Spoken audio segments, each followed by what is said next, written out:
see how they come out. As Troy said, they got into a rhythm in that Thursday night game against Philadelphia and started to look like that typical Green Bay Packer attack. Directed by Aaron Rodgers. Glad you're with us. What a good Week 5 matchup today on Fox.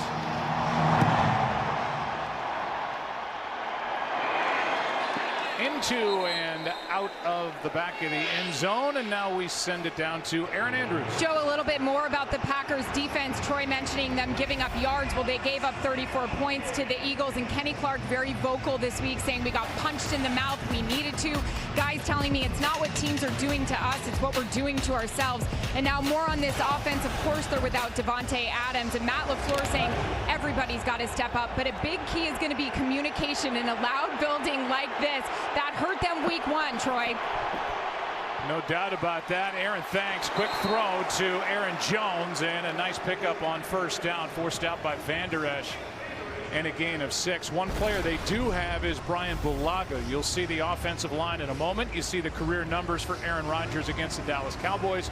That includes the postseason. He likes playing football in Texas. He really does. When we visited with him the other day, he talked about it. He's had some great experiences. Like you said, he's won a Super Bowl here. He's won a postseason game. He likes a lot about this stadium for sure.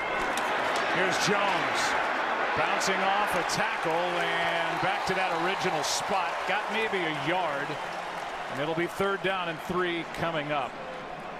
You see where they rank offensively. They're 26th rushing. They're also 26th in yards per carry. They do have Bulaga out at right tackle. That was iffy during the week with his bad shoulder. We'll see if they have the patience today to stick with the running game. I think they're going to have to, and we're going to get a test here on Brian Bulaga at right tackle to see how well he holds up against DeMarcus Lawrence.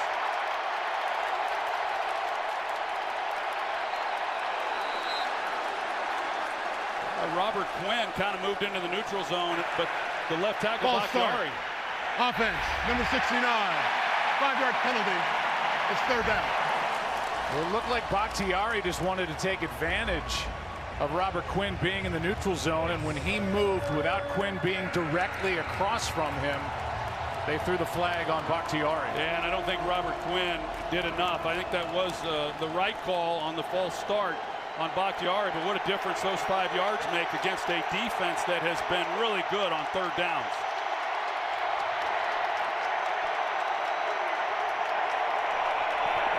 Third down and 8. Rodgers gets out. Flag thrown on the play. Rodgers has got a first down carry, but the flag thrown in the area where you expect a holding call. We'll find out here in a moment.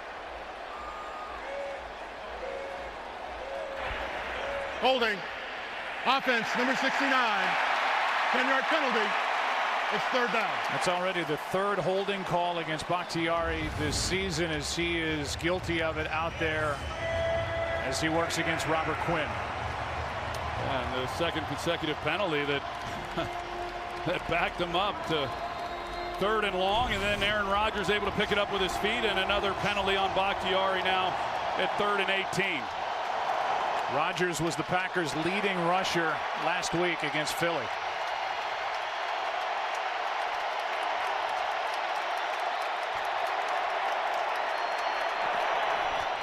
Quick throw. Jones out on the edge looking for blocks. He's got a mile to go, and he comes up well short. Yeah, that was a good call actually by Matt LaFleur. When you look at the Cowboys defensively, they're a team that just simply does not give up many big plays, and at 3rd and 18, that's what it was going to require. So that quick pass there with the screen was basically just trying to play field position, get as much out of it as possible. They got 8. J.K. Scott will punt with Tavon Austin waiting deep.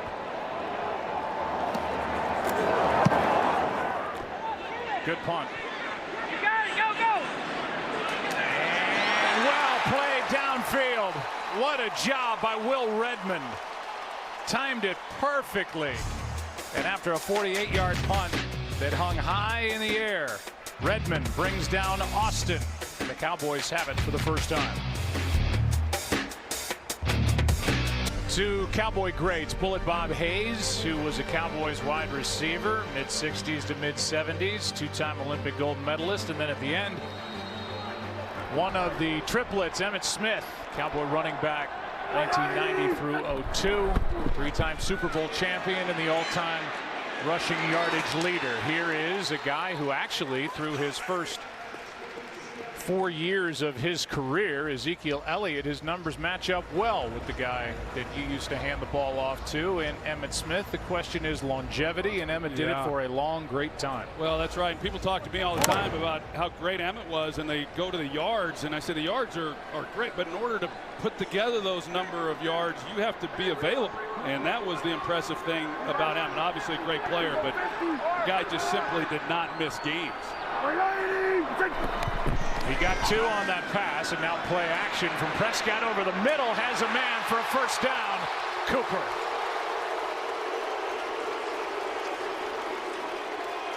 The Cowboys get Michael Gallup back, and his deep threat and what he presents on the outside might open some things up again for Amari Cooper. Well, absolutely. You see Michael Gallup, who he goes through the middle of that defense, occupies the safety. It's then really pretty easy completion for Prescott to Cooper.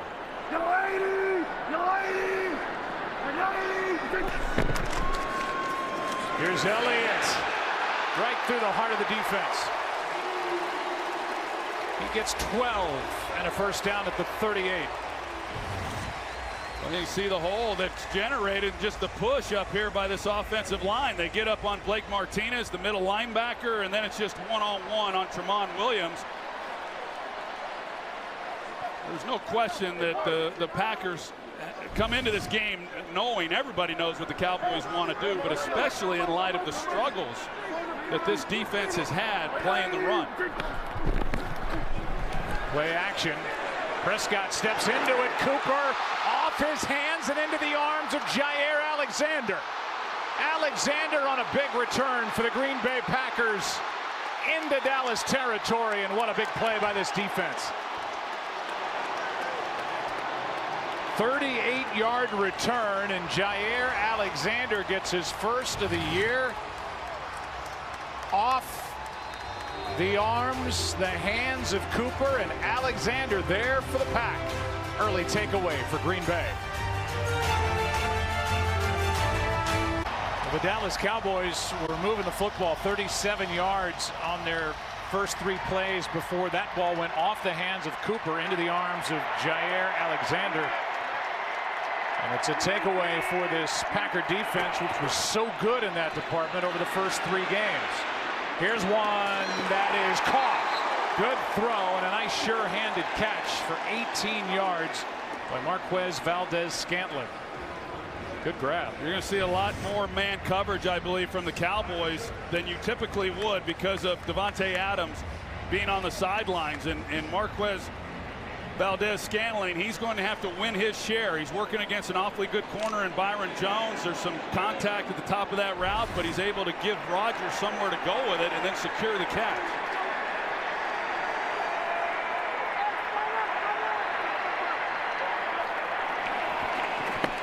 Backpedaling, pass is dropped by Geronimo Allison. Let's go back to the interception.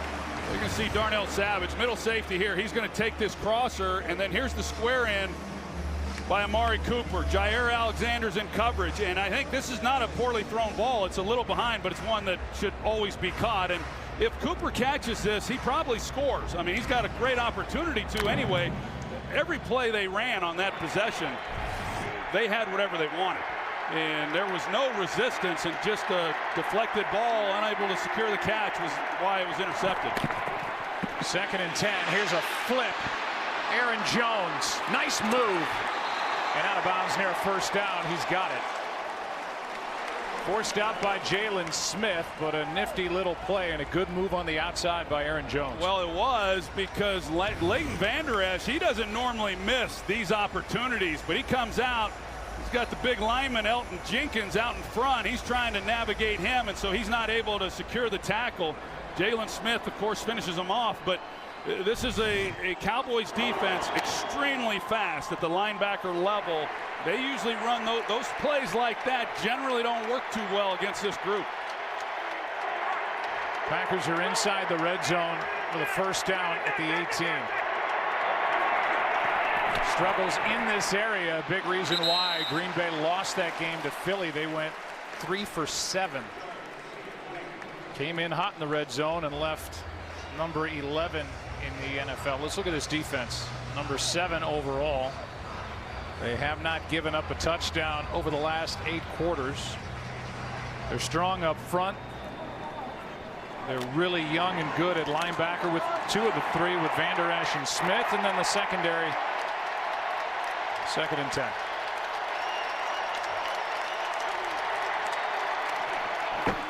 Handoff to Jones. Nice cutback. Aaron Jones for the touchdown.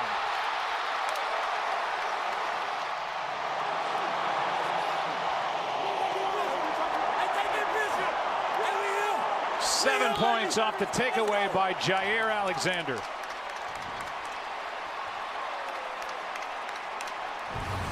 That's good blocking up front. Billy Turner, the right guard, you're going to see him reach, and then the center, and the hole that's provided by Aaron Jones. It's just then one-on-one on the safety. Good vision by Aaron Jones, but a nice hole. One of the few we've seen in recent games for the Packers. The extra point is good. Aaron Jones has a nose for the end zone. That's already his 5th rushing touchdown, to the delight of many Packer fans in attendance here in Texas. 7-zip Green Bay.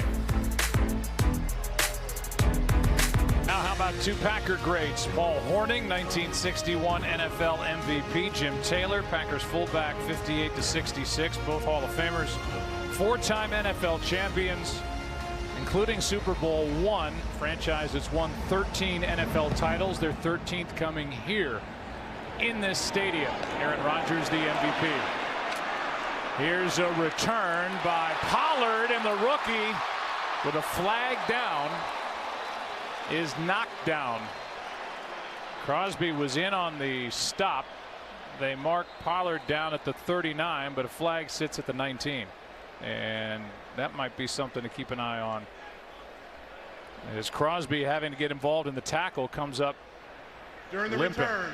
Holding by the return team, number 86. 10-yard penalty. Correction, half the distance from the spot of the foul. It's Dallas's ball, first down. First, we'll give you a look at the penalty right in the center, as 3rd-string tight end Dalton Schultz is guilty of the hold. And then here at the end of it, Crosby trying to get in on the stop, and he reaches back at the back of his left leg. Yeah, I couldn't tell then if Pollard's thigh got him, in the hip area. They're going to check him out. Yeah, that's certainly worth keeping an eye on as we move ahead. They hand to Elliott, who cuts back, hesitates, and drives for a first down. Just raw power as he goes through Martinez for a little while. And a gain of 12.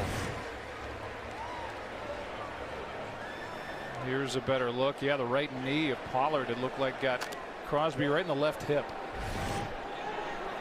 And he's in the medical tent right now.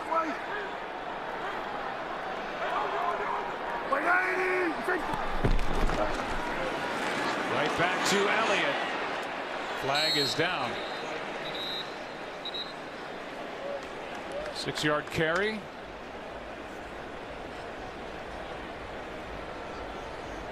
Jason Garrett wondering how his offense will respond after being able to move the ball, but then that pick. Illegal shift by the offense.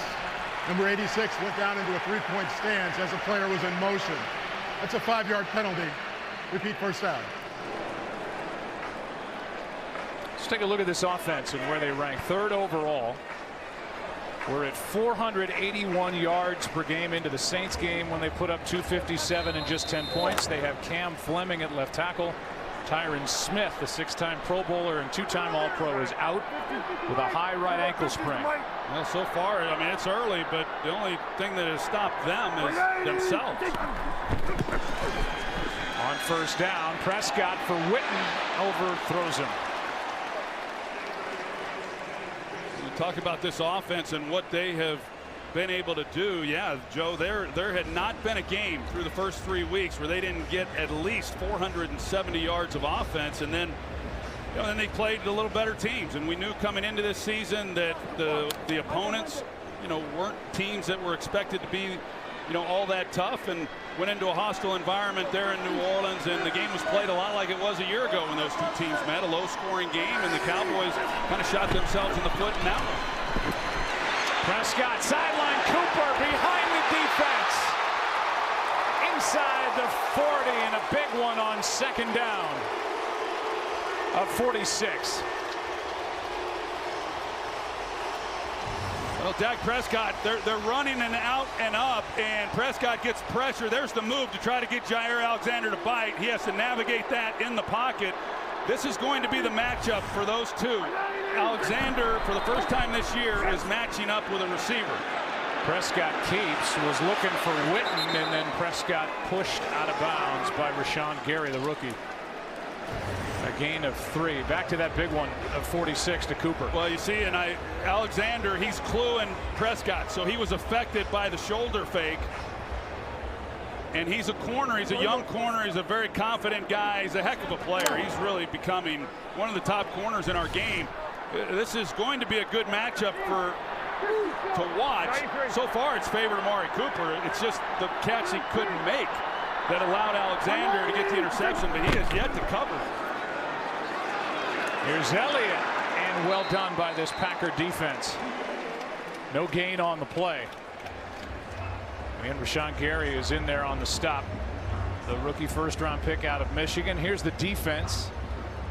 And they were really the highlight of the Green Bay Packers start to the season when they started out 3-0. Takeaways, sacks. Didn't have any takeaways, no sacks in the loss to Philadelphia. They had a takeaway already in this one. It's 3rd down and 7.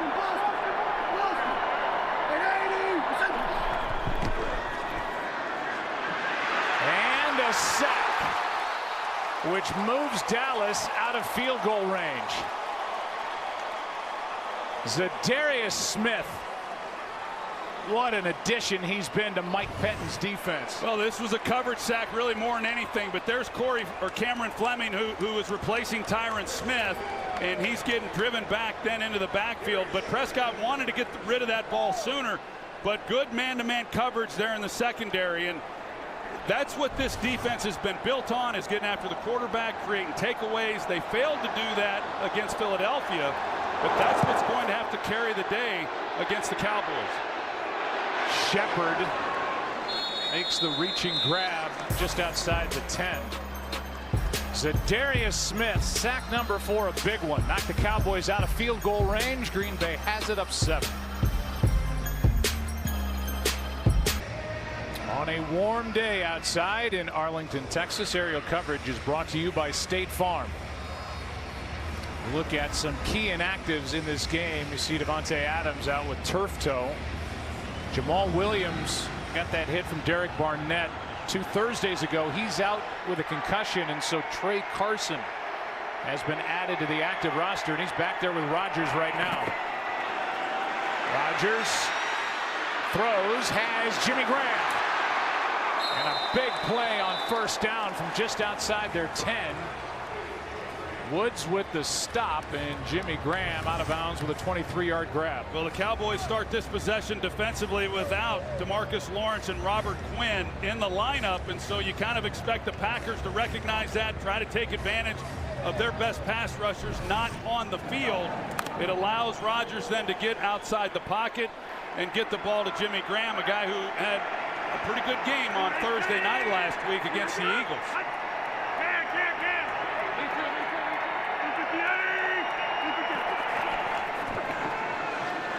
Rodgers flips it. Pass is caught by Carson.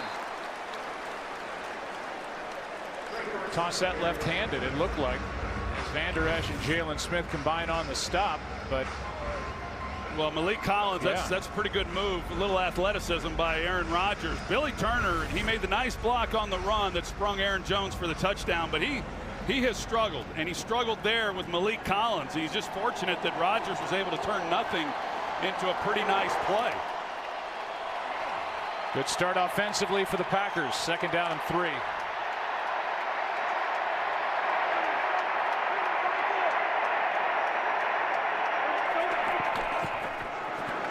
Handoff here to Carson.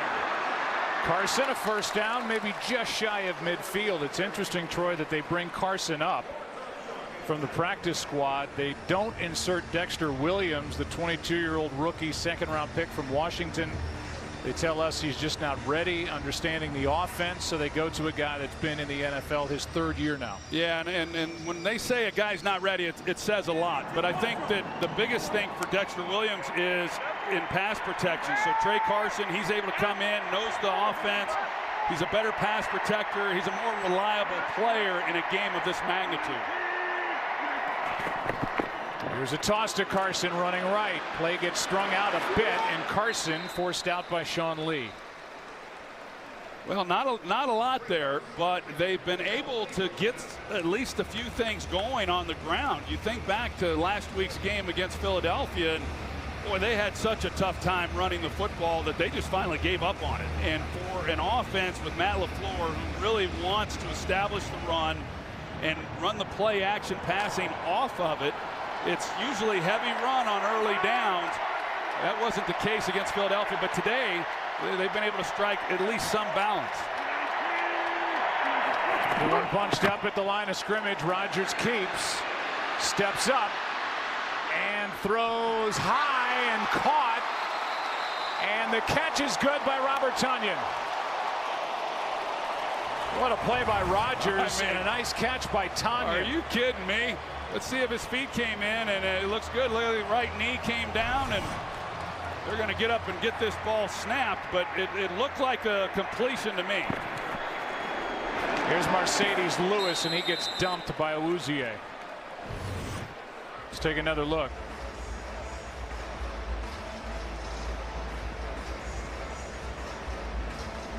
Right foot definitely down. Right foot, and then his rear end catches inside. So that's a, what do you think, Mike?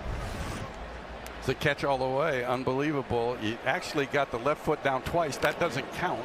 He's got to get the 2nd foot down or a body part, and he did get the rear end down inbounds. Fast start for the Packers. 2nd down and 8.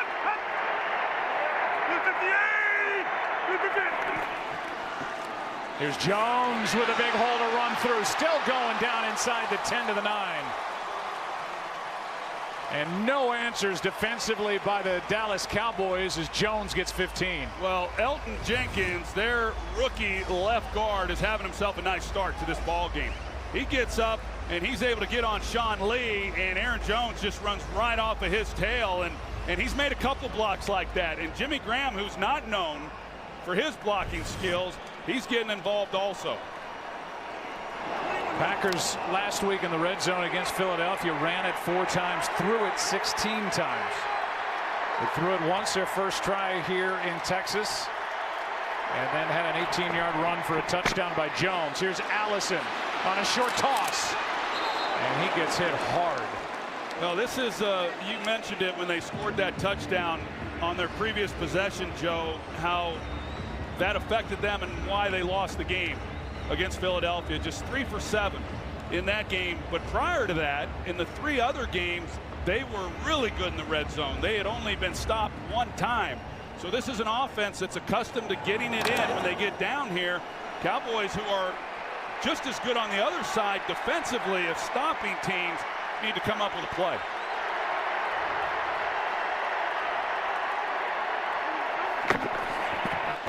Handoff to Jones. He is in for the touchdown, his 2nd of the day.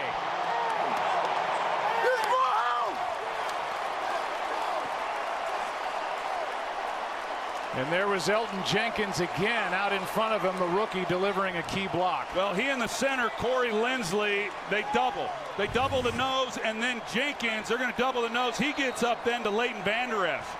And that's how you draw it up. And it doesn't always work that way, but that's textbook. That's an excellent job up front by the rookie. And how about Aaron Jones? 6 rushing touchdowns. He's run 1 in for a touchdown in 4 straight games. He's already got 2. There's a good look at the big man there, and he's going to be one heck of a player. I mean, he's already stepped into that position and has done a nice job. Packers lost Lane Taylor, went on IR with a bicep injury, and that happened in week 3. This is the 3rd straight start for the rookie, and Jenkins is certainly making the most of it. Yeah, and like I talked about coming into this game, if there was an area where the Cowboys defensively have been vulnerable, it's in the run game. Saquon Barkley had over 100 yards rushing. You know, Alvin Kamara did a nice job on Sunday night. And so, but everywhere else, they've been rock solid and haven't not given up touchdowns the way they have on those possessions. And Aaron Jones, heck, he was averaging less than 2 yards a carry here over the last 2 weeks. So they've had no kind of running game. We already mentioned that Aaron Rodgers led the team in rushing last week. This is what they needed here on the road against this team. 3 seconds remain in the first quarter. A quarter that the Packers have dominated so far this season, outscoring the opposition 42-3. Rodgers on that last drive for Green Bay, 5 for 5, 62 yards, and the best throw and catch between Aaron Rodgers and Robert Tonyan along the sideline. Yeah, and we didn't go back and show the throw. We're determining whether or not Tonyan was in bounds, but that was vintage Aaron Rodgers. Last play of the quarter right here from the 25. They hand to Elliott, and he is able to pick his way to 3. What a good start on the road for the Green Bay Packers. 2 3-1 teams meeting. Back after this from your local Fox station. With 2nd down and 7. Cowboys with the football as we begin the second quarter.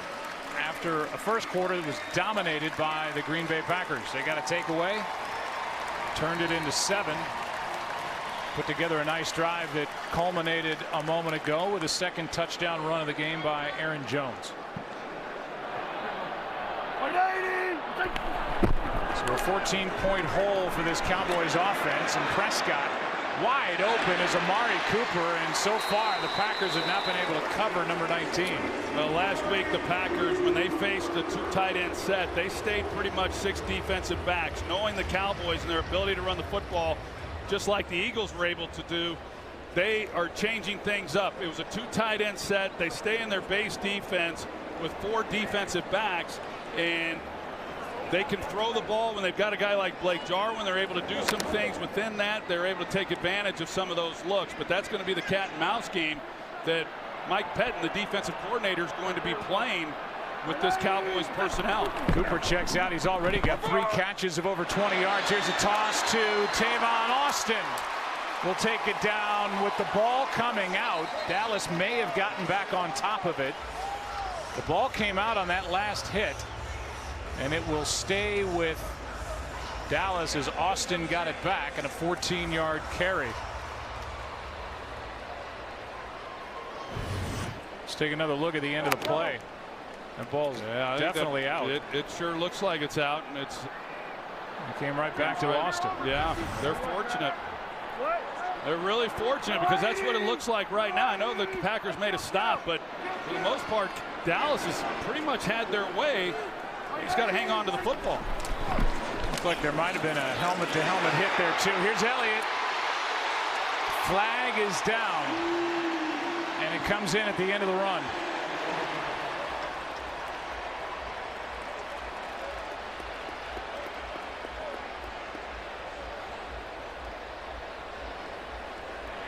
During the run, holding by the offense, number 10. 10-yard penalty from the spot of the foul. Repeat first down. So they get Tavon Austin, as it's been a series of events where the Dallas Cowboys have just hurt themselves with penalties, although this one, I don't know. Mike, did you see anything out there on the edge? Well, you see him control him, but then it almost looked like the Packer player turned him around, and tough one to call. I don't think I've left my flag in my pocket on that one. Here's Cooper over the middle after that 10-yard penalty, and Blake Martinez, who was always busy in the middle at linebacker for Green Bay, with the tackle.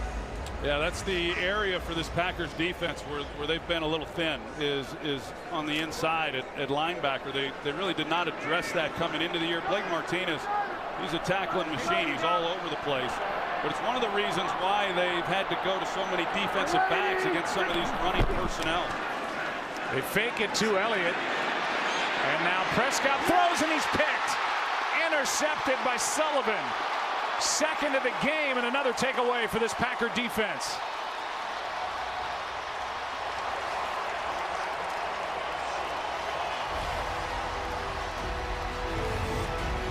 Chandon Sullivan getting a chance and making the most of it with that reaching pick. 14-0 and the Packers have the ball.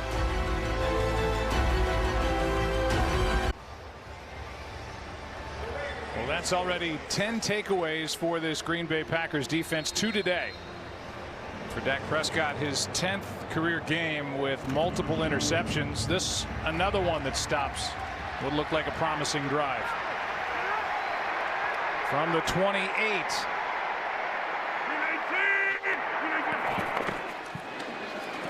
Hand off to Carson. And Trey Carson able to get 4. We go back and take a look. Here's Cobb, and Blake Martinez, number 50, picks him up. They're not in man coverage, they're in zone, but it looked a little like man maybe to Prescott. But when he gets ready to throw this, Chandon Sullivan is right in the lane, and that's the guy you've got to look out in front, because everywhere else they were zone coverage. Martinez just matched up once Cobb came into his area. But even if Sullivan hadn't have made the play, Tramon Williams was out there as well. There was 3 Packers right there to make a play on that throw. Lucas Patrick has taken over at center for Corey Linsley. Hand off to Carson. Flag on the play, and Carson wrapped up at the 30. Loss of 2. And the indication is a hold.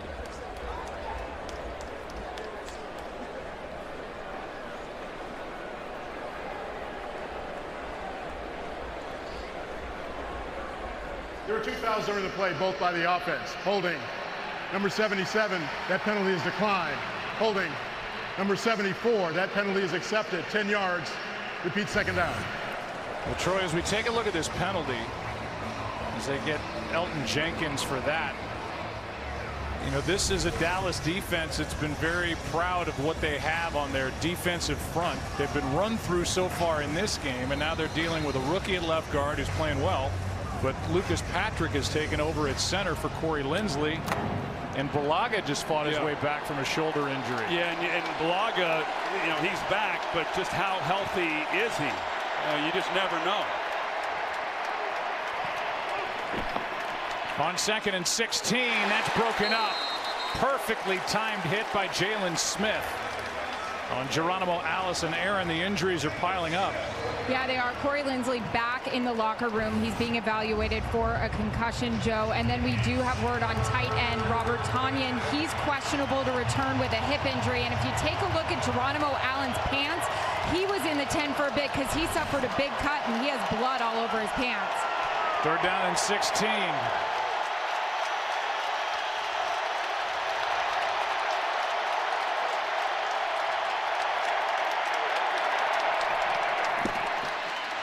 Rodgers steps up and just gets rid of it. They're going to keep this live as Van Der Esch takes over for Dallas. Rodgers pleading with the referee that was a throw. Right now it's ruled a fumble. Well, let's take a look at it. It was awfully close. It was a fumble recovered by Dallas. First down. I'm going to let Mike weigh in on that one. That looks like, first I thought it was a fumble, but he pushes it there at the end. I don't know if it's because the ball's coming out of his hand there or not. Mike, that's right on the edge. What do you think? I agree, Joe. It's one of those right on the edge. Is it actually starting to come out of his hand before he pushes it forward? And again, we know we're at this time frame where we're actually leaning toward letting the play go. So, you know, Al River out of New York's got a decision to make here. Does he have enough to overturn this? We'll see when we come back. During the break, Ron Torbert made the announcement that after looking at it under review, the quarterback had possession of the ball with the arm going forward, so therefore it's an incomplete pass, which brings up 4th and 16 and brings the punter, J.K. Scott, onto the field. Tavon Austin waiting for Dallas. So no turnover, but a stop by this Dallas defense on the 3rd and long. Good punt. From about the 21-22 yard line, a little room up the gut, and Austin knocked down at the 30. At the end of the first quarter, the National Medal of Honor Museum Foundation announced this week that Arlington, Texas has been selected by the foundation's board of directors as the site for the future National Medal of Honor Museum, planned for construction near the new baseball park and AT&T Stadium.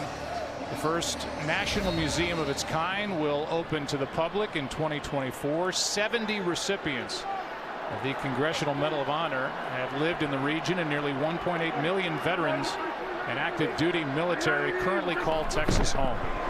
President George W. Bush, his wife Laura, were on hand for that special ceremony, and more that's being added to Arlington, Texas, with construction cranes all over this area. And what a great spot for it. A carry of 6 yards by the rookie Tony Pollard. Yeah, and President Bush up there with some pretty good company.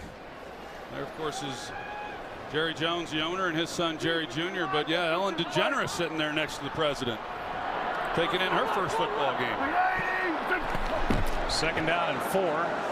Handoff is to Pollard, and a nice strong run for a 1st down out to the 44. Well, you look at this first half and how it's gone. It's been, pretty evenly matched. It's the turnovers, of course, that have impacted the Cowboys and have given the Packers the opportunities to come away with 14 points, and that was the difference. Is we got another injured player, Darnell Savage, so that could be a significant blow. Injuries really mounting as you see Savage's left leg get hung up. They check him. We'll take a break. 10:26 left in this first half. Packers have all the points. 1st down for Dallas.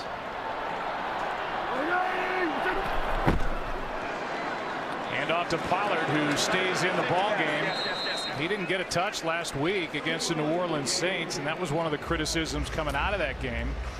Meanwhile, Darnell Savage took a while for the Packers to get him up and over to the sideline as they check him inside the medical tent, and now he is out walking around trying to walk it off. They love him.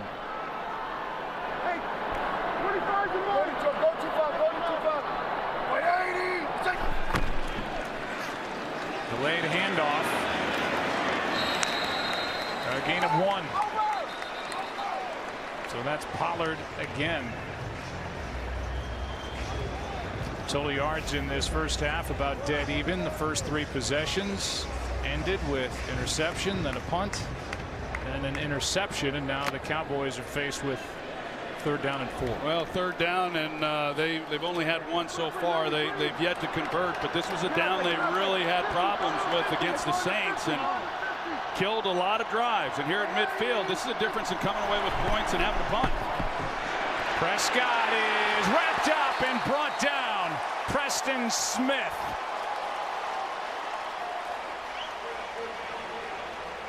The other big free agent addition at linebacker, and he gets sack number 5 up to 5.5. Well, he starts up the field and then he comes underneath Lyle Collins, and he has a shot then at Dak Prescott. They get him to 3rd down, and you hope that one of these Smiths can come off the edge and make a play, and Preston Smith's certainly able to do that. So when you watch this offense, boy, it looks like they're doing a lot of good things, and then they just have a hiccup here and a hiccup there, and here they are punting once again.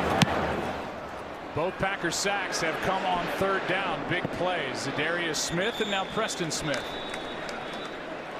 Both did a terrific interview and sit down with Aaron Andrews yesterday leading into this game, and we'll be right back after this from Hulu. Aaron Rodgers and the Packers take over at their own 19-yard line, leading by 14. You think about it, Joe, and the Packers playing on Thursday night. They've had 10 days. You wonder if a guy like Brian Bulaga could have played if they had a normal 7-day work week. And the Cowboys are on the road on a Sunday night game. They're traveling late that night. They get in, and certainly no excuses, but I think that it certainly benefits the coaches in putting together a game plan. It benefits those players like a Bulaga. It certainly doesn't help Devontae Adams, but there's something to be said for that. But the Cowboys, they have just not looked very sharp here in this first half. Lucas Patrick still out there at center. He snaps it wide. Here's a nice cutback by Jones. Nothing out there to his left. He spins and goes to his right. And he carries it for 16 yards. Strong run. It really good. And hey, he's a home run threat. I mean, this guy is a playmaking guy, and he outruns Leighton Vander Esch. You don't see that very often from him. He gets caught inside with his speed. Typically, he can traverse and make a play on that. And Aaron Jones, they would love to give him the ball every time they run it. But at his size, he's just 5'9" and 205, 210 pounds. They worry about him wearing down. And that's why we've seen some of Trey Carson today. Rodgers throws, sidearm, gets it out to his receiver, and there's Jones again, making people miss, and Vander Esch catches up to him. But Aaron Jones quieting the Cowboy fans with a catch and run of 22. Well, they bring Chidobe Awuzie in off the edge, and he kind of throttles down, and that's what these players do. You see 24, they kind of throttle down because they're afraid to come in and hit the quarterback the way they used to back when I was playing, and that hesitation is what allowed Rodgers to then get the ball out. He's had a couple throws now under duress. It was just total sidearm. Aaron Jones over 100 total yards in the ball game is Carson gets the carry over the right side and picks up 1. Well, this becomes one of those possessions right now for the Cowboys, and granted, we all understand there's a whole lot of football left to be played, but you just wonder if they dig themselves any deeper of a hole, can they come out of it? They're not going to abandon the run game yet, but if this becomes a game where they have to rely on Prescott throwing the football because of score and time, they'll be in trouble with that pass rush.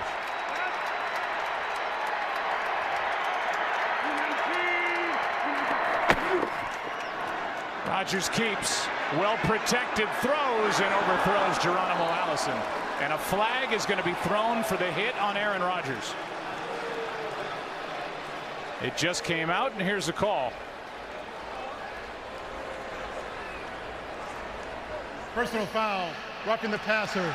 Defense number 58, 15-yard penalty, automatic first down. Here's Robert Quinn working against Bakhtiari, and he's the one who comes in. The ball's thrown, and I hate to say it, but I think it was a good call. He comes in, he didn't have to hit him the way that he did. Obviously wasn't to the head or neck, it was just a late hit. Mike? Well, you don't have to hate to say it, Troy, but I think it was a good call too. You get 2 steps. If it's 2 steps and you make contact, before the second step hits the ground, I think it's just flat late. Here's a direct snap. Jones, what a half.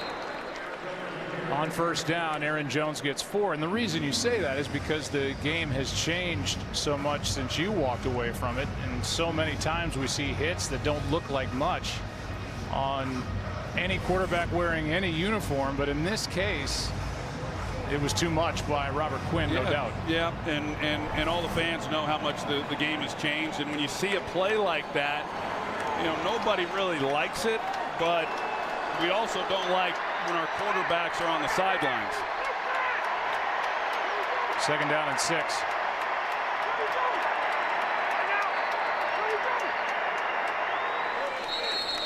Play clock expiring, and a timeout is taken by Green Bay, their first. Well, the rivalry has been one of the league's best, no doubt. And the quarterbacks have been among some of the league's best ever. And now records within this head-to-head series. Bart Starr was 6-1. You were 7-2 against the Packers. Brett Favre mainly because you were so good against the Green Bay Packers, wasn't so good against the Dallas Cowboys. 2-9, and Aaron Rodgers is 6-2, including the postseason, with a win at Lambeau, a win here, and then, as we said earlier, won a Super Bowl here in this stadium back at the end of the 2010 and that's been the biggest difference. Is, you know, Packers fans certainly know this, that when we had our run against the Packers, a lot of big games, playoff games, big regular season games, they were almost all played here in Texas. And Aaron has won a lot of games against the Cowboys, but he's won a lot of games here, like you said, in this stadium. They haven't all been in Green Bay. And so he's very confident. I saw him down there on the field before the game. I thought when we talked to him the other day, he was very loose. Before the game, he was. And there's certain places that just feel good, and this is one of those for him. Rodgers, end zone. Valdez-Scantling, it's not there. That'll bring up third down. I had a chance to talk to Aaron before the game, and he was out early, and I said, I never see you out here this early. And he said, I'm only out here for one reason, to see Randall Cobb and say hi, which he did. And then I said, well, how do you get loose? And he looked at me like I was not right, and he said, get loose? It takes me about 10 throws, and I'm loose. Yeah, I think he wakes up in the morning, he's pretty loose. That was a nice moment that he and Randall Cobb had in the pregame. Third down and 6.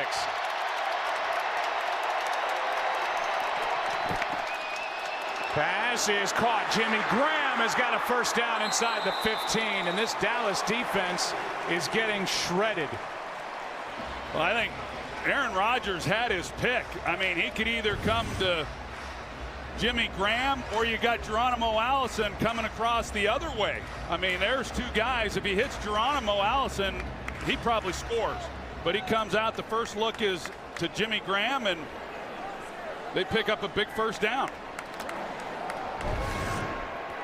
Rod Marinelli, Chris Richard have no answers yet. And Marinelli has seen plenty of Aaron Rodgers over the years, and Rodgers needs another timeout. Here was that moment between Aaron Rodgers and Randall Cobb. They spent 8 years together, over 40 touchdown passes from the guy on the right to the guy on the left, now in Cowboys colors. And he said, does it seem weird to see Randall Cobb in a Cowboy uniform? He said, well, he wore blue in college. But he misses him, and he figures that if they had brought him back, he would really factor in well to this Matt LaFleur offense. Well, he's the guy that they miss. They miss a player like him. They got a lot of tall, rangy wide receivers. They don't have that inside slot guy, and Randall Cobb is one of the best, and it's been to the benefit of the Dallas Cowboys that he's with them. And I thought it was funny when Jason Garrett this week was asked by the media. They say Aaron Rodgers has had some really great games against the Cowboys. He goes, yeah, he has. And he said, you know what? He's had some really great games against everybody. So, which obviously is true. 5 years after he retires, he's going to be enshrined in Canton. First down from the 12. Hand off to Jones. Wow. Will not go down, and gets tackled from behind by Quinn. Strong running. He shows speed, he shows agility, and he gets 7 here.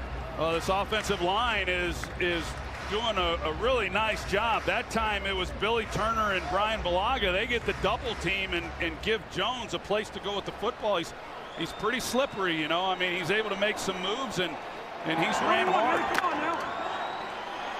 Total reversal from the attack against the Eagles on that Thursday night. They're running down here. Well, we'll see, because this is where they usually like to throw it.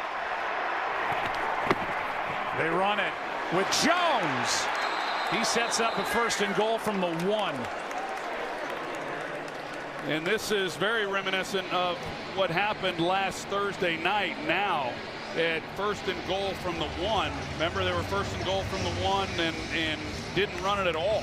And they threw it 4 straight times, and I know even Matt LaFleur said, hey, you know, that's on me. So I do like, if you're going to go play action, I like it on early downs. I like it on first or second down, but in light of what took place, I'd be really surprised if they don't turn and hand it off here.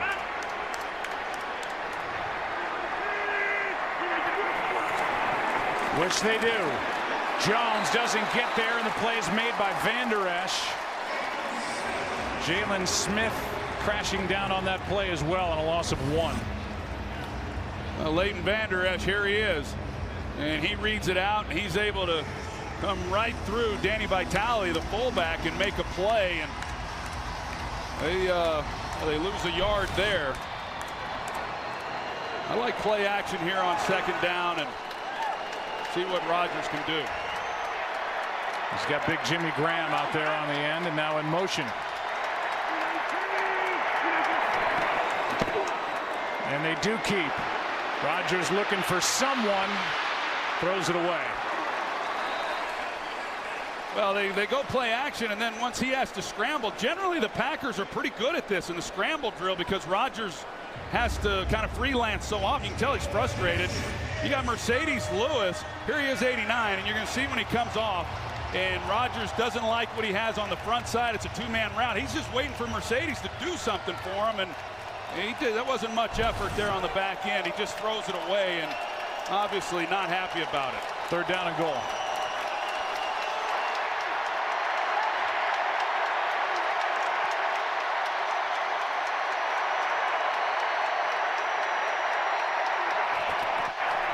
Quick throw into the air. Quinn got his hands on it. Now 4th and goal, and the Dallas defense finally makes a stop as the field goal unit comes on for Green Bay. Well, they gave up yards, and yeah, they hit him right off his helmet. Not even a deflection with the hand, but that's exactly what Dallas needed to be able to make a stop down there, considering 1st and goal from the 1 and having to settle for a Mason Crosby field goal try. Chip shot of 20.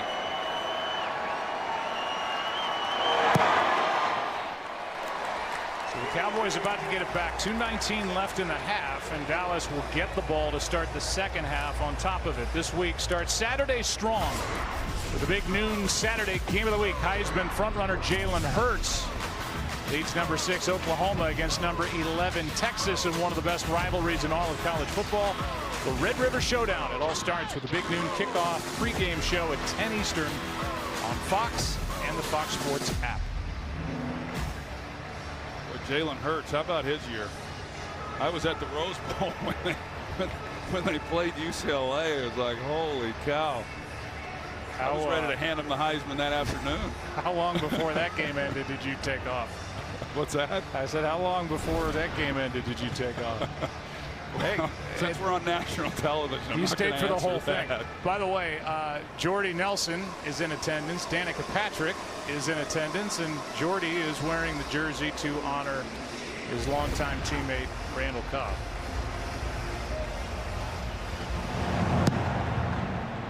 .219 left. Pollard will bring it out and is dragged to the ground. The play was made by Will Redmond, who's made a couple of good special teams tackles already. A 28-yard return.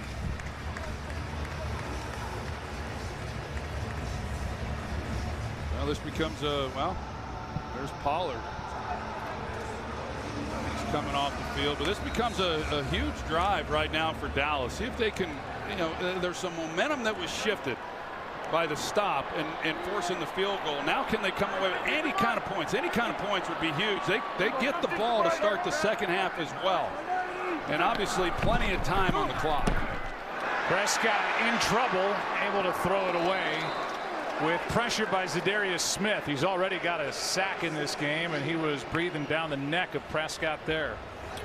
Well, it's a game up front, and Zadarius Smith, you can see they just don't play this very well. Cameron Fleming and the left guard, then Connor Williams. When guys haven't worked together, you saw that Cameron Fleming was trying to come off of it, but Connor Williams has to do a better job of picking that twist up. Play action pass is caught by Gallup. Good coverage on the play by Kevin King, who was iffy during the week with a groin injury. They're happy to have him in the lineup. And that tackle holds Gallup short of a 1st down. 2 minutes left in the half. 3rd down and 1 for Dallas when we come back.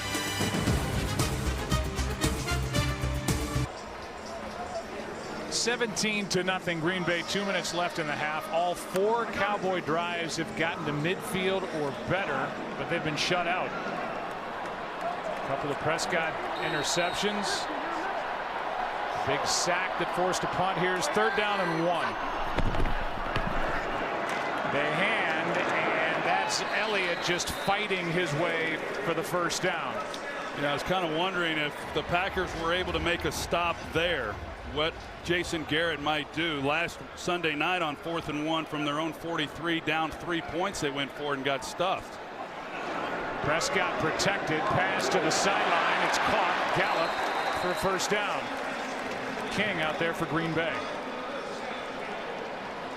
3 timeouts, plenty of time left.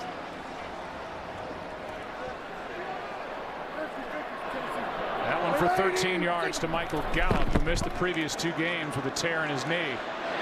Here's Cooper, and he's been wide open really anytime Prescott's looked his way. Yeah, I think Jair Alexander, he thought maybe there was an offensive pass interference. The hand gets extended, but there was no real push off. But it's been a little much for Jair Alexander on Cooper. He's as good as there is in the league of changing direction, and we've got another injured player, a Packer, down on the field.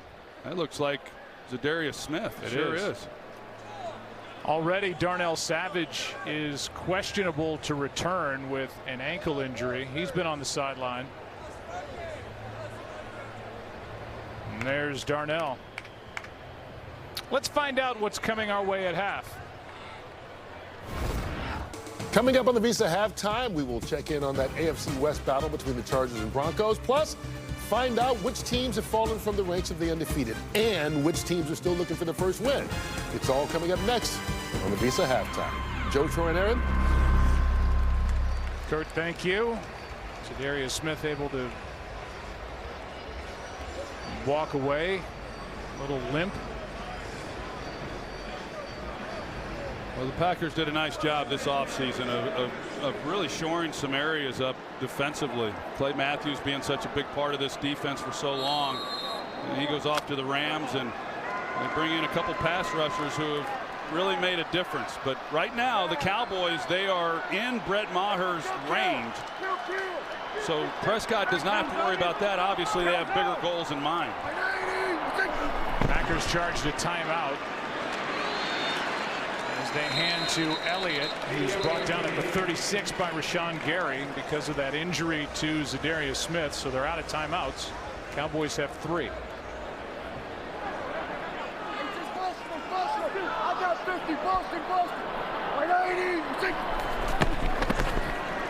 Prescott throws, and the pass is incomplete for Gallup. And it's been a lot of Kevin King against Michael Gallup here in the first half. It's 3rd down and 5. Well, right in the middle, yeah. I mean, they are able to get the pressure right in the face of Dak Prescott with a 4-man rush, and that's one of the luxuries that Mike Pettin and this defense has, is they don't have to bring extra defenders. Kenny Clark in the middle, number 97. He's become a real force in this league. Blitz. Prescott throws. He gets hit, and the pass is incomplete. Adrian Amos coming on a blitz, and it's 4th down. That'll bring Maher out. Yeah, they don't have to bring extra pressure, but they do here with Adrian Amos. It was an all-out pressure package, and Mike Pettin, that's what he does. He gives a lot of different looks, gets you to 3rd down, bring defenders from different areas, free someone up. This time, Adrian Amos, you see Ezekiel Elliott, he had to take a pick on which guy he wanted. There was going to be a free rusher either way, and that's a heck of a job there on 3rd down, forcing this field goal attempt. 54-yard try by Maher. He missed it wide right. And this has been one mistake, one error after another here in this first half for the Cowboys, who have to feel like they have left a lot of points out there on the field in this first half. And we'll welcome you inside the broadcast booth as you see the reaction by Dak Prescott, Joe Buck, along with Troy Aikman. And Let's just talk Green Bay. The Green Bay Packers have looked good defensively. They've been opportunistic, and offensively, I haven't seen the Dallas Cowboys come up with any answers for what Rodgers and company are doing. Well, they haven't, and you think about how shorthanded they are. I mean, without your #1 receiver, relying on a lot of young players, now Darnell Savage, I mean, they're pretty thin in those ranks. I think that as this game moves along, there is more and more pressure on this Cowboys team, not just for this game, but for this season, when you consider what happened on Sunday night and the way this thing's going right now. Rodgers able to slide away and throws on the run, incomplete for Jake Kumaro. Well, Joe, this is a team that came into the season obviously with Super Bowl aspirations, and everyone looking at the schedule knew that the first 3 games of the season were games that the Cowboys should handle pretty easily, and they did. And then they went on the road against a good opponent, one we expect to be in the postseason in New Orleans, and lost a game, a close game, not the end of the world. But now to come home after a loss against the Packers with a lot riding on this game and not to play any better than they have in this first half, I think pressure begins to mount, and I think it gets very severe.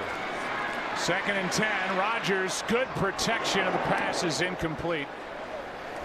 Packers don't have any timeouts left, and Rodgers is yelling out at Valdez-Scantling as they weren't on the same page. Meanwhile, all 5 Dallas drives have gotten to midfield or better, and they've been shut out. Yeah, that was a tough one. You know, a nice job by the Packers defensively, and Mike Pettin drawing up a nice scheme on 3rd down. But 3 points was obviously big in this game and continuing some momentum. And you know, Rodgers, he's not done. He's not satisfied with a 17-point lead. That's why he was so upset with Valdez-Scantling. Rodgers just flips it. Play is made, and now we'll see what Dallas does, and they're going to use a timeout here. Try to get it back and get another crack at a field goal try at the least. A loss of 2 by Aaron Jones. Trey Carson rather on that little toss, and Tyrone Crawford came up to make the stop, and it's 4th and 12.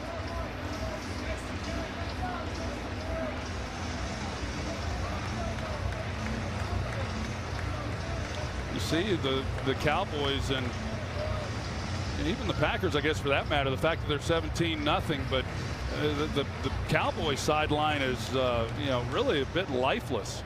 And this crowd that came here today expecting to have really one heck of a ball game and a great celebration, they've been left just kind of sitting on their hands. So that graphic that popped up, Thanksgiving of 2017, the last time the Cowboys were shut out at home in the first half. They have a little bit of time to try and change the narrative. Beautiful punt. And a fair catch back at the 10 with now just 13 seconds left by Tavon Austin. Aaron, what are you sensing down on that sideline? Yeah, I just wanted to add to what Troy was talking about. I'm standing right behind the bench, and when the offense was over here, nobody really talking to each other. I mean, the offensive line obviously trying to make some adjustments, but Ezekiel Elliott over by himself, Dak over by himself, not much discussion at all. Shell-shocked, guys, the word you used. I think that's the best. It seems like they just look stunned. You know, like this is just not what certainly was not expected, but you know, what are they going to do about it? They got a chance to go in at halftime and regroup. But Dak right here, I mean, with 13 seconds, he's got to be really smart with the football. So they hand, and it's Elliott. And Dallas will use their 2nd timeout.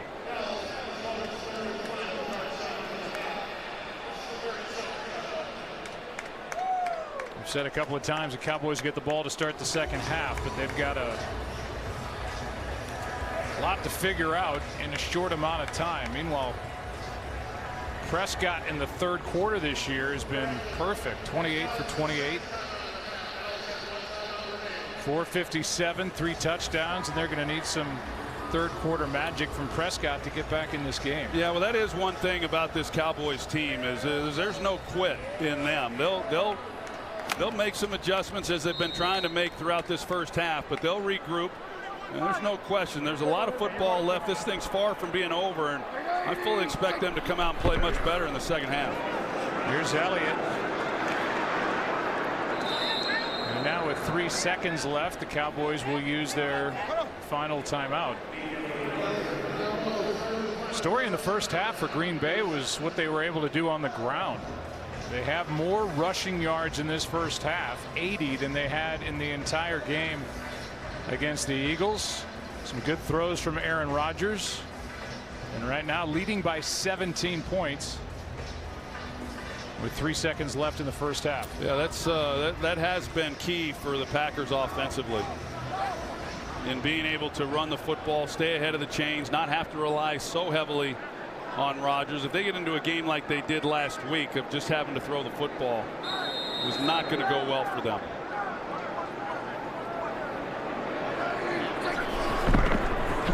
They fake it, throw it, bobbled and dropped by Cobb, and he would have had a long way to go. The play of the first half is presented by DirecTV. More for your thing, that's our thing. Aaron Jones with a big first half. 9 carries, 66 yards, 2 touchdowns. 1 half in the books. Halftime in Arlington, Texas. Visa halftime report coming up after this from your local Fox station.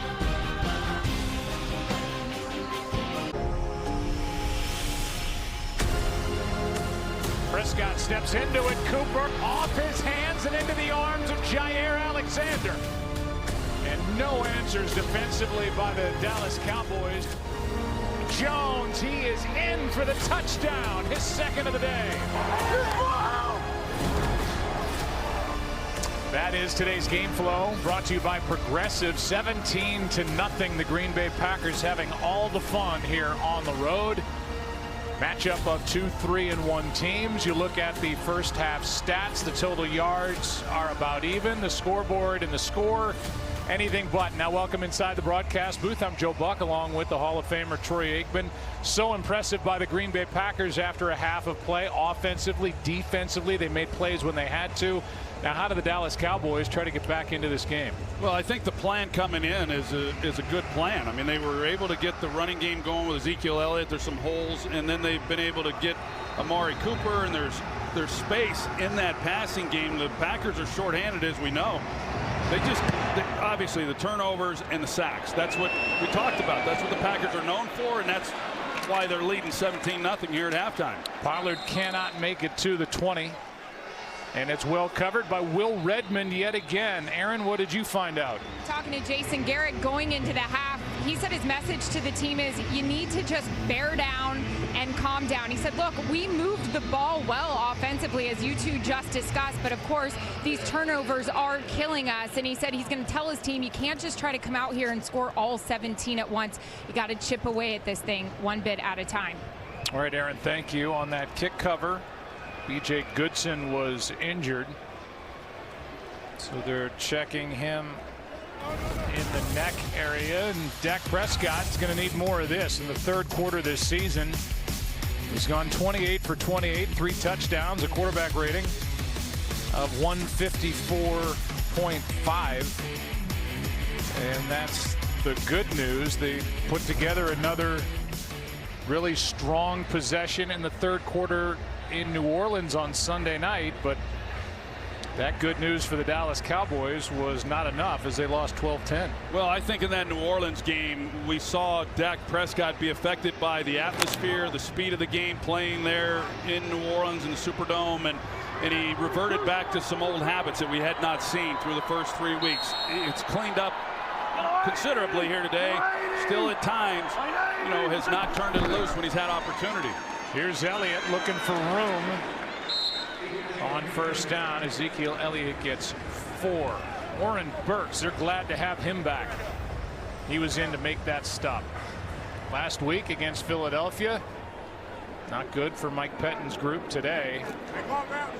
He's got to be thrilled, even with Amari Cooper seemingly able to find acres of running room whenever he gets into the secondary.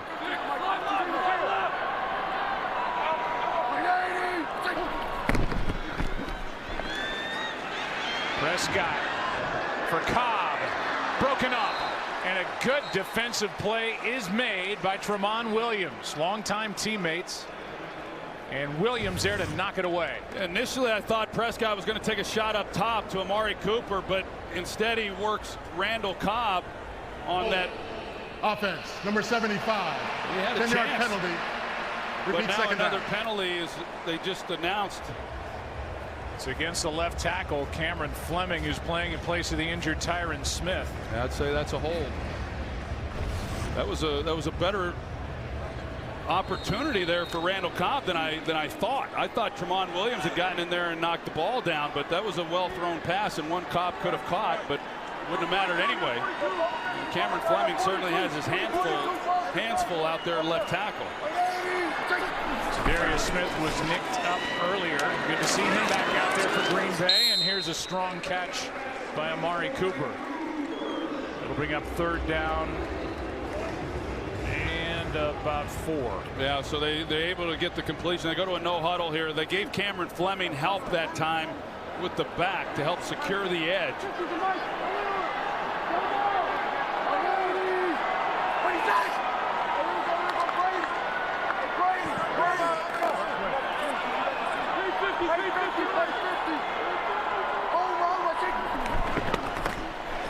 Prescott backpedaling, broken up, and great coverage by Alexander.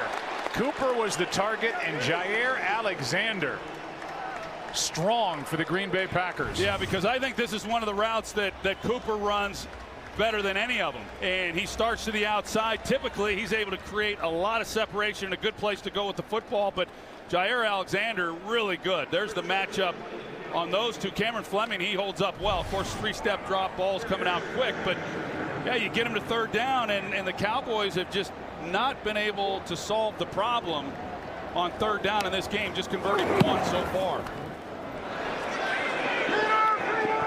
Jones hits it, and it checks up outside the Green Bay Packers 40.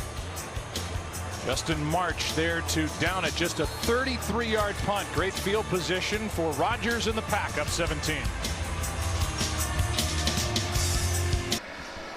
Aerial coverage brought to you by State Farm. Look at this complex now with AT&T Stadium on the right, the new baseball park in the middle, the old baseball stadium to the left in that shot, and that will remain intact going forward, even with the Rangers having a new home. Here's Rodgers throwing by Talley, the fullback, able to drag the tackler, and that was Xavier Woods. Good for 9. Strong catch and run, and there is our main man, Rupert Murdoch, checking out the action here in Arlington, Texas. Rupert and Jerry. I thought it was a great piece on the pregame show, the interview with Jerry Jones talking about 1993, I guess, when they negotiated it, and then in '94 when Fox took over the NFL was pretty awesome with him and the negotiation with Rupert Murdoch.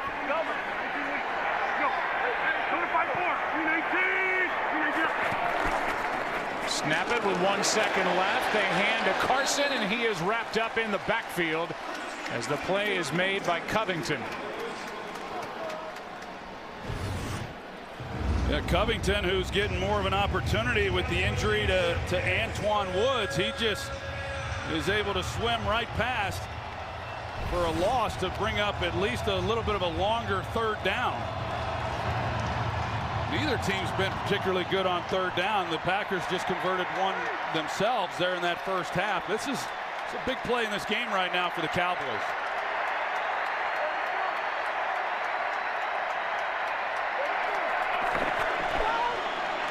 Rodgers throws, and a bobble and a catch. What a play by Aaron Jones. Had it, lost it, grabbed it, survived the hit from Jalen Smith, and has a big first down. Well, it was a nice design by the Packers, and Aaron Rodgers knew exactly what he wanted, and he had man coverage with Aaron Jones running this route against Jalen Smith, and they're able to at least tie up Smith a little bit to where he's not able to stay on Aaron Jones the entire way, and bobbled it, but was able to secure the catch. Rodgers has been able to find 8 different receivers. Play action. Rodgers getting pressure from the backside. He is out and able to throw it away.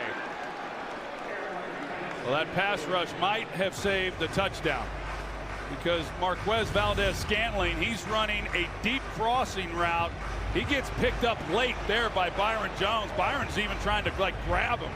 You see, he lined up in the slot, and that's where Rodgers was going to go with the football, but pressure immediately flushed him out. That was, thank Robert Quinn for saving that one. Second down and 10.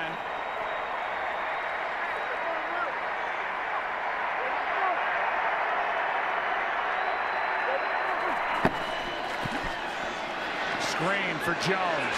Gets around Van Der Esch. Jalen Smith drags down Jones short of a first down. He went around second-year pro Leighton Van Der Esch, and then Aaron Jones eventually caught by Jalen Smith. We've seen that now a few times when Aaron Jones has been able to make Van Der Esch miss. And he's about as sure a tackler as there is, and with his speed, but he's able to use his pursuit to his advantage, cut underneath it. He's got a little help from the lineman and makes it now a third and short.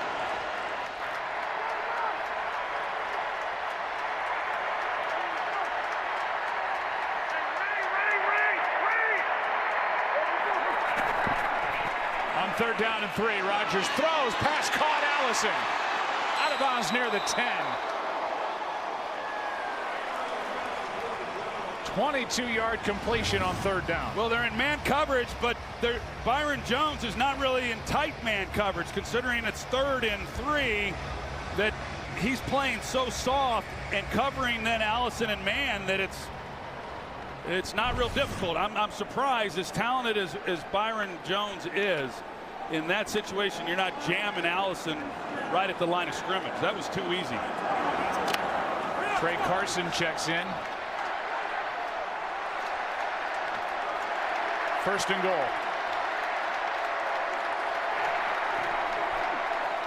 Rodgers, end zone pass, broken up, a flag on the play. Darius Shepherd had it in his hands for a moment, and the flag was thrown right when the pass got to the end zone. Yeah, it might have been on the Cowboys on holding there, yeah. Anthony Brown, and that's a ball that Rodgers would like that back, because that was a great route by Darius Shepherd, and because it was high, he just wasn't able to secure it. Thrown, holding. Defense, number 30. 5-yard penalty from the previous spot. Automatic first down. A clear hold against Anthony Brown. Darius Shepherd is a guy that Aaron Rodgers wants to get involved more, and if they're going to have one of those shiftier slot type receivers, Darius Shepherd figures to be it. He is a free agent, played at North Dakota State, still looking for his first catch. Yeah, Matt LaFleur says he's all business. You would never know he's a rookie. It was a nice route there. He hasn't had much opportunity. Aaron Jones trying to get to the edge. He does. He's got another. What a game. Third of the afternoon.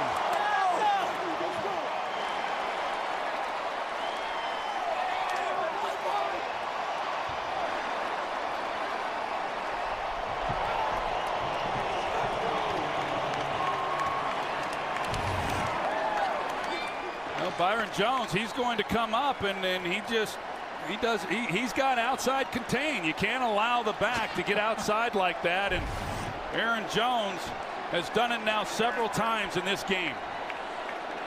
He looked like he was waving at Byron Jones on his way into the end zone. Gets to the edge, bad angle, Byron Jones. Aaron Jones says, bye-bye, I've got my third. Well, two of the greatest head football coaches, not just in the history of the Cowboys, but the history of the NFL. Tom Landry, two-time Super Bowl champion. The same can be said for our own Jimmy Johnson. And then there's a budding future head coach in the Dallas-Fort Worth area who's just stomping the sidelines under Friday Night Lights. Pollard will stay away. And here he is. Maybe you recognize him.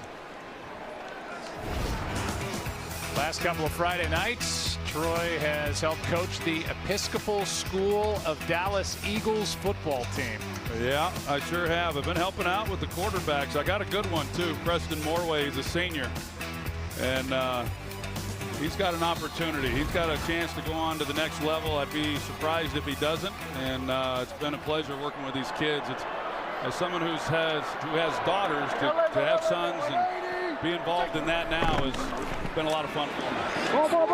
Here's one caught along the sideline. That's Gallup.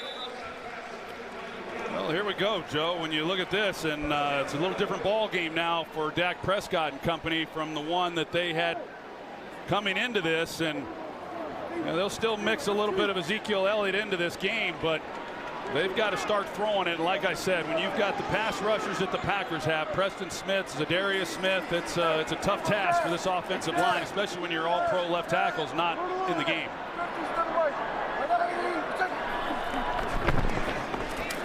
Prescott, Cooper. Wrap up. Cooper now played by King, and Cooper's slow to get up. He's been dealing with a sprained ankle, and he started the year with a foot issue. He's played through the ankle, but he will limp away. Yeah, and he will not. No one really knows just how severe it is because he just does not complain. But you're right. There's the left foot that, what exactly it is, I'm not sure, but you're right. Both feet are bothering him. The ankle on one, the foot on the other, and it's hard to play wide receiver when you got those kind of helmets. Amari Cooper has 129 of the Cowboys' 164 receiving yards. Well, they're one-on-one across the board with a chance to go deep. Pass is nearly picked by King as Martinez knocked it out of his teammate's hands, I believe, with Gallup the target. I don't know, or if he just didn't secure it, but Kevin King, he read this route. He was in man coverage without any help.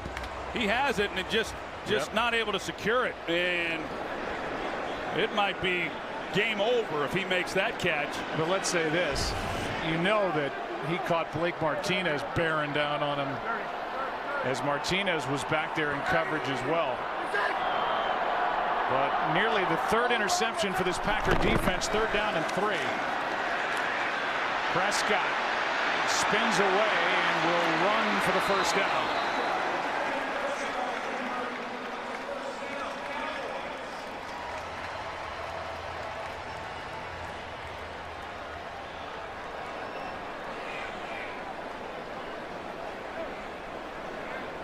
They mark Prescott down back at the 48, but still enough. Cooper back in there. 25 coming down. 25 there. 25.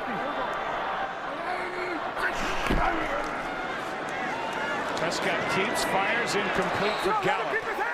Jair Alexander, who has a head coach who says, I don't think Jair's ever had a bad day. He loves his attitude. You touched on it a bit earlier, and Alexander just batted that thing in midair. Yeah, in fact, Matt LaFleur said you just cannot have enough Jair Alexanders on your team, and keep an eye on him. I mean, the Packers fans certainly are familiar with him. He's a heck of a player. He gave up some ground early, but he's been playing tight coverage, and he's been doing a nice job. He's made some big plays. He's got 3 passes defensed in the game and a pick. Flag is down, and now one in the secondary as Gallup gets loose for a moment. Looks like 2 separate fouls here. As of now, it's a gain of 20.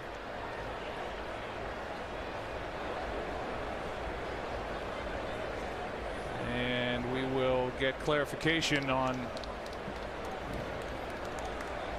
why there are a total of 3 flags on the ground. Looks like 2 separate fouls, Mike Pereira. Yeah, I think so. They might have offensive pass interference at the top of the route, and then we'll see, or possibly a grab too, as everybody's moving downfield. Could be 2 fouls against the defense. There were 2 fouls during the play, both by the defense. Illegal contact, number 20. Illegal use of hands to the face, number 55. Both penalties are declined. The result of the play is a first down. Well, here's the one on Kevin King. that was called, and then on the other end, Zadarius Smith with his hands up underneath Cameron Fleming. Well, that helps the Cowboys. You're right. Initially, it looked like it might be called against the Cowboys with offensive PI. Instead, it's a 20-yard completion to Gallup with 7:45 left and counting here in the third. Prescott. Pass is caught by Cobb. That's his first. 25 yards to Randall Cobb. Man coverage, and Sullivan's the one who's assigned Randall Cobb, and a good route and an even better throw. And the reason is that on this possession, we've seen Prescott with some pretty good time in the pocket. Players down for the Dallas Cowboys. It's La'el Collins, their big right tackle. They check him. We'll take a break before first and goal. Well, La'el Collins is going to be led off into the dressing room to get looked at.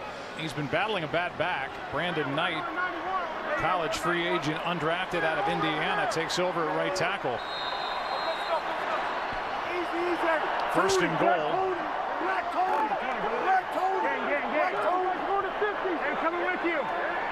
As Prescott makes adjustments at the line, flips to Elliott, cuts up and lost a yard, maybe two.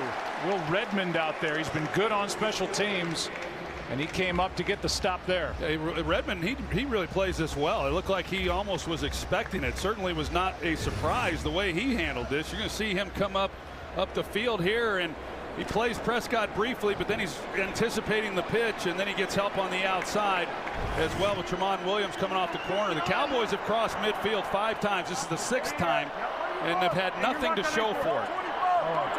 They need to capitalize with a touchdown on this drive. Prescott tripped up and brought down, and there's Zadarius Smith again.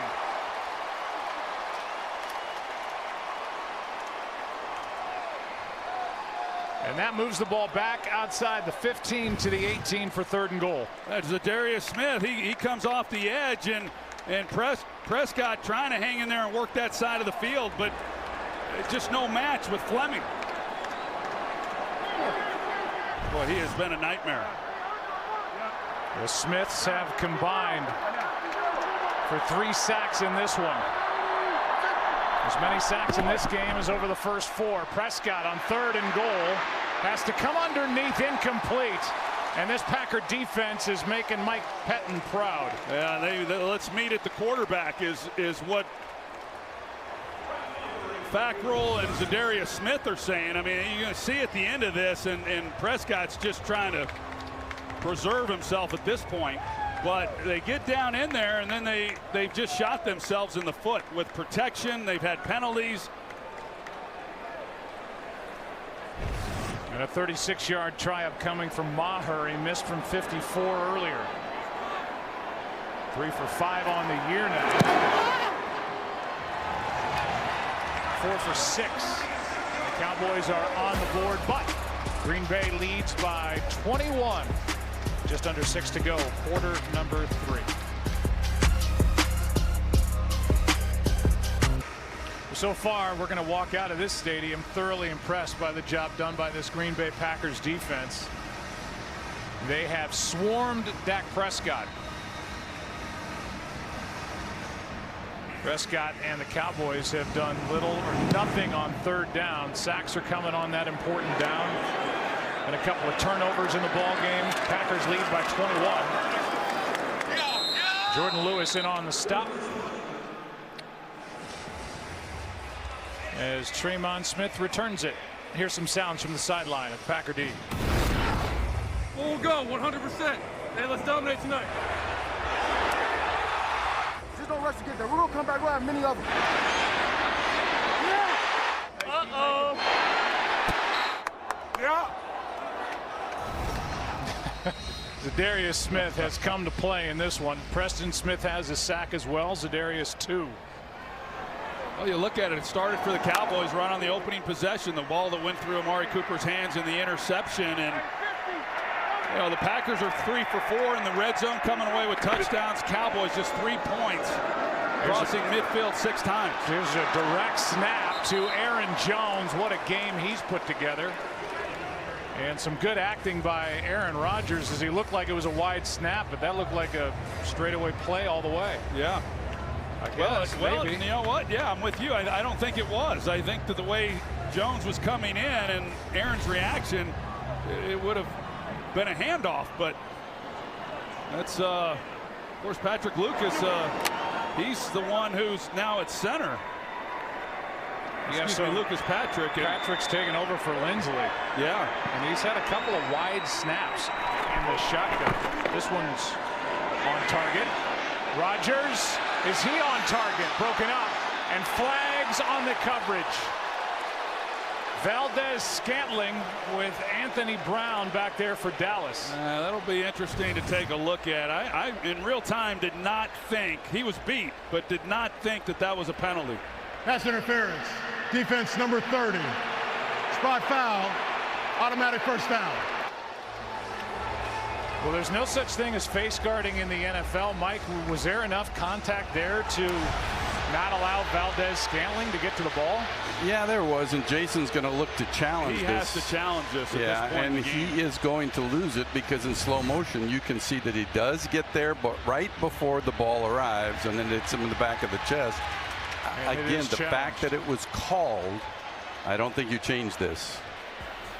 Challenge by the Cowboys, hoping for a reversal, down by 21.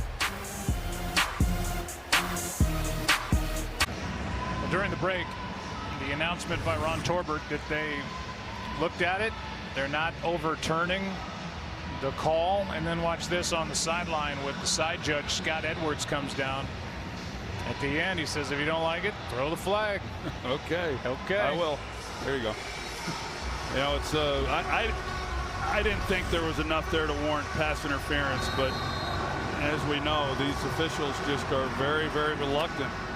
Yes, New York is, of overturning those calls, which has been frustrating for a lot of people, because then why is the rule in place? But wasn't a whole lot of contact, but it was early.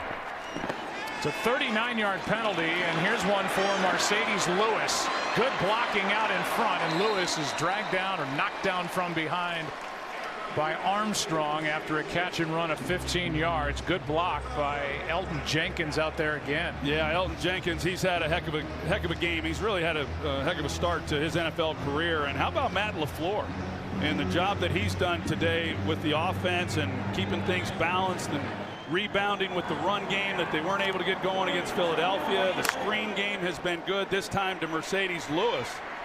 We've got a number of plays off of that to Aaron Jones also. Packers have scored every time they've been in the red zone. Here is Kumaro down to the 1 with 3 touchdowns and a field goal from the 20 on in, and Jake Kumaro takes it to the 1. Yeah, Kumaro, he's a local fan favorite there in Wisconsin, and you know, guy who has a lot of size, he's getting his opportunity. But Chidobe Awuzie, I mean, how soft can you play? And I've seen it for many, many years. You know, you see there Aaron Rodgers hoping that he'd get that thing into the end zone, but you play soft against Rodgers, he will dice you up all day. And now they stop the action as they make Jason Garrett move back. He was all the way down inside the 20. That's the 9th different receiver Rodgers has found. Kumero's a big guy, 6'4", 209, as you said. Wisconsin Whitewater, and he is out at the top of the screen.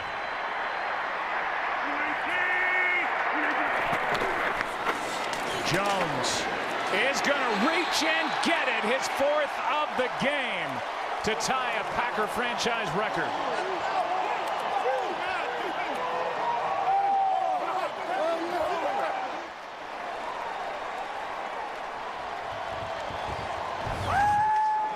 What a game for number 33, Aaron Jones. with 4 rushing touchdowns, reached and clearly got it. I'll tell you, that shot of Rod Marinelli and Chris Richard on the Cowboys sideline, the looks on their faces say it all. And with that, Aaron Jones joins the list with Jim Taylor, Terdell Middleton, Dorsey Levens, with 4 rushing touchdowns in a single game. And we'll be right back after this from State Farm. Well, there was so much conversation, Troy, coming into the year about Aaron Rodgers and how his relationship would evolve with 39-year-old Matt LaFleur in his first year as an NFL head coach. I'll tell you this, when we talk to Matt LaFleur, he's confident, he's open and honest about his ball club. He's got a handle on really everything that's going on. He has really been impressive, and his team is closing in on a 4-1 start. And they're doing it without one of the best receivers in all of football. It was a tall task coming into this game with a short deck for Aaron Rodgers and company, and I think it's something we've already known has been proven once again today, that as long as you have him on your team, you can beat anybody. Well, the Cowboys had dominated the third quarter coming in. They had outscored their first 4 opponents 42-10 in this period. It's Green Bay's turn here in this Week 5 matchup. They've outscored Dallas 14-3 to this point.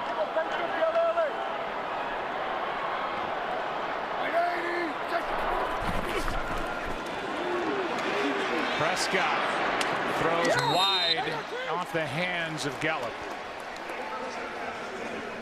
Well, Aaron, you had a great visit with Za'Darius and Preston Smith. They played great today. Yeah, and you talk to anyone in this organization, they tell you the culture changed on this Green Bay defense when they signed these two. You know, Za'Darius and Preston telling me the second they signed, they decided we're going to make this a close unit, and they have. We're talking dinners all the time, meetings without coaches. The coaches from the defense saying we don't even have to police guys because these two are doing it for me. They went to Chicago. Here's a pass caught for a first down by Amari Cooper. Go ahead. They went to Chicago after the Philly game. Defense very upset. They got everybody together and they said we have to right this ship. Za'Darius saying I'm expecting us all to be on one page for this game, and yeah. Yeah, I'll say. Here's one batted into the air as it was tipped by Preston Smith right on cue. Yeah, with Preston Smith as well. And we've talked a lot about Za'Darius Smith and Preston Smith, a guy who was drafted by the Redskins, and a lot was expected of him. And he showed flashes and it just never quite came together. But he has really found him a home here in the early going in Green Bay, and those two have been awesome. And right now in this situation, this is a pass rusher's dream. Knowing that the Cowboys have to throw the football, they can just tee off and don't even worry about the running game. Prescott throws, pass is caught. Cobb sits down with a first down. And a player down for Green Bay again. And that's Za'Darius Smith. He's been battling a knee injury. He gutted it out to play last week against Philadelphia. And we've seen him have to limp off once already in this game, and now he's flat on his back here with 2:45 left in the third. Yeah, it seems like it's a little bit like what he was doing the last time when they came out to tend to him when he went down, and it doesn't look like anyone's too alarmed. Giving himself a little bit of a breather, and then also, like you said, just battling through an injury. You could see they grabbed his right knee. The injury was to his left knee that he got at the end of the game against Denver. And they continue to look at him.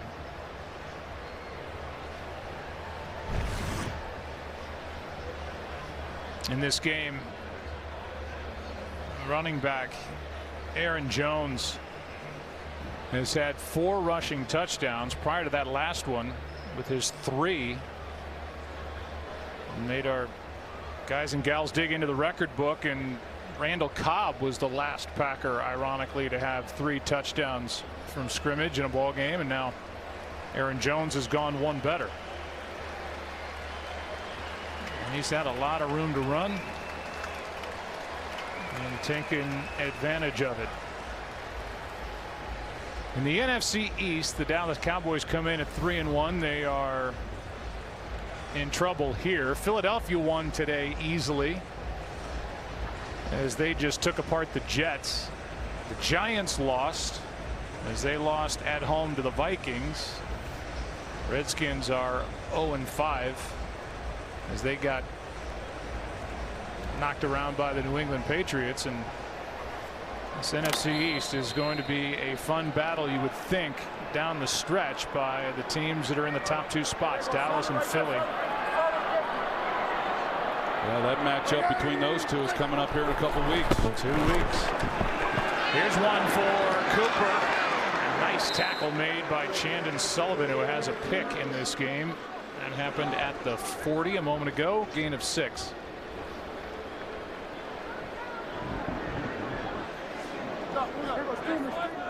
This is a roster for the Packers that is loaded with defensive backs.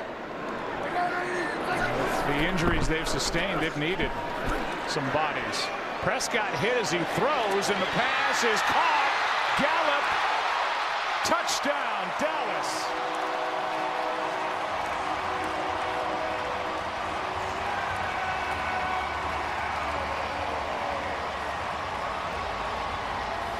Good adjustment by Gallup. Now Prescott, he takes a hit right at the end of this, and it didn't appear initially that he was going to have enough on the ball.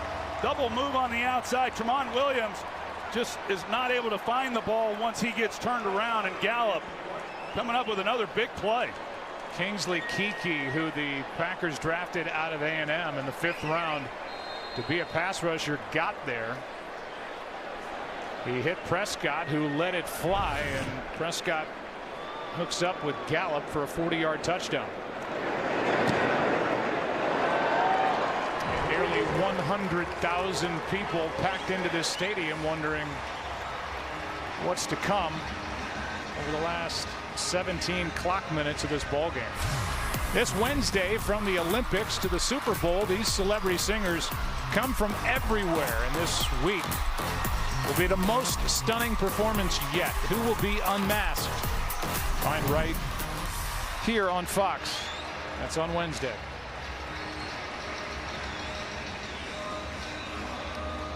As we play here in Week 5, we'll look around the league and some early game headliners.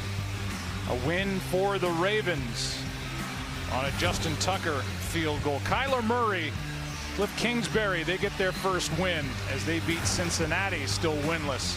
And a real good game broke out in London between the Raiders and the Bears. Raiders won that one. That's a big win for that program and for John Gruden to come out of that at 3-2. And boy, Deshaun Watson, he put on a clinic today also for the Houston Texans. Threw for 426, 5 touchdowns, and a 53-32 home win over Atlanta.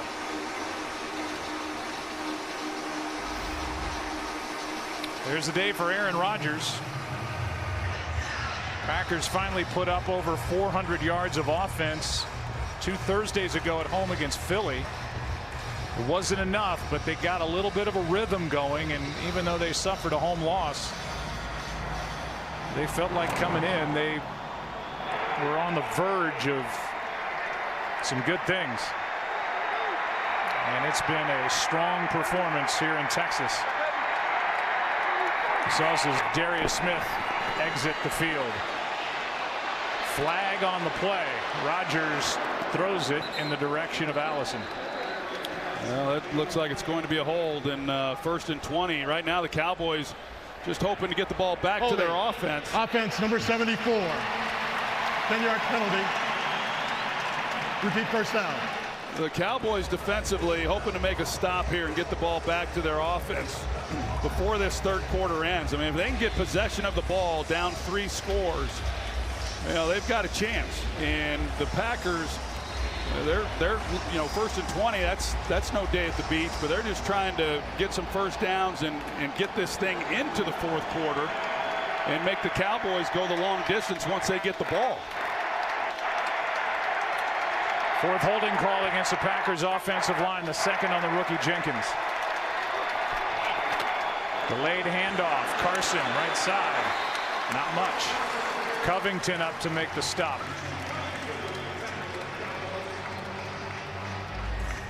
Second and 17. Well, Aaron's going to start working this clock, and it becomes a balance for a quarterback. And you don't want to lose any kind of rhythm and momentum, and that's what a lot of offensive football is about. And so you hold them in the huddle as he is doing here, and just try not to make them stand at the line for too long. But right now there's 12 seconds, and I would expect him to run that down a little further. A little shoulder fake. Rodgers throws, and the pass is caught by Carson. A gain of 6. And for the moment, the clock is stopped for with 1:06, and now it winds down toward a minute left before 3rd and long. Well, this Cowboys defense, when you look at, we were talking about the Packers and how they're able to create takeaways. That's just something that this Cowboys defense, they struggle with. They've been struggling with creating takeaways for a number of years now.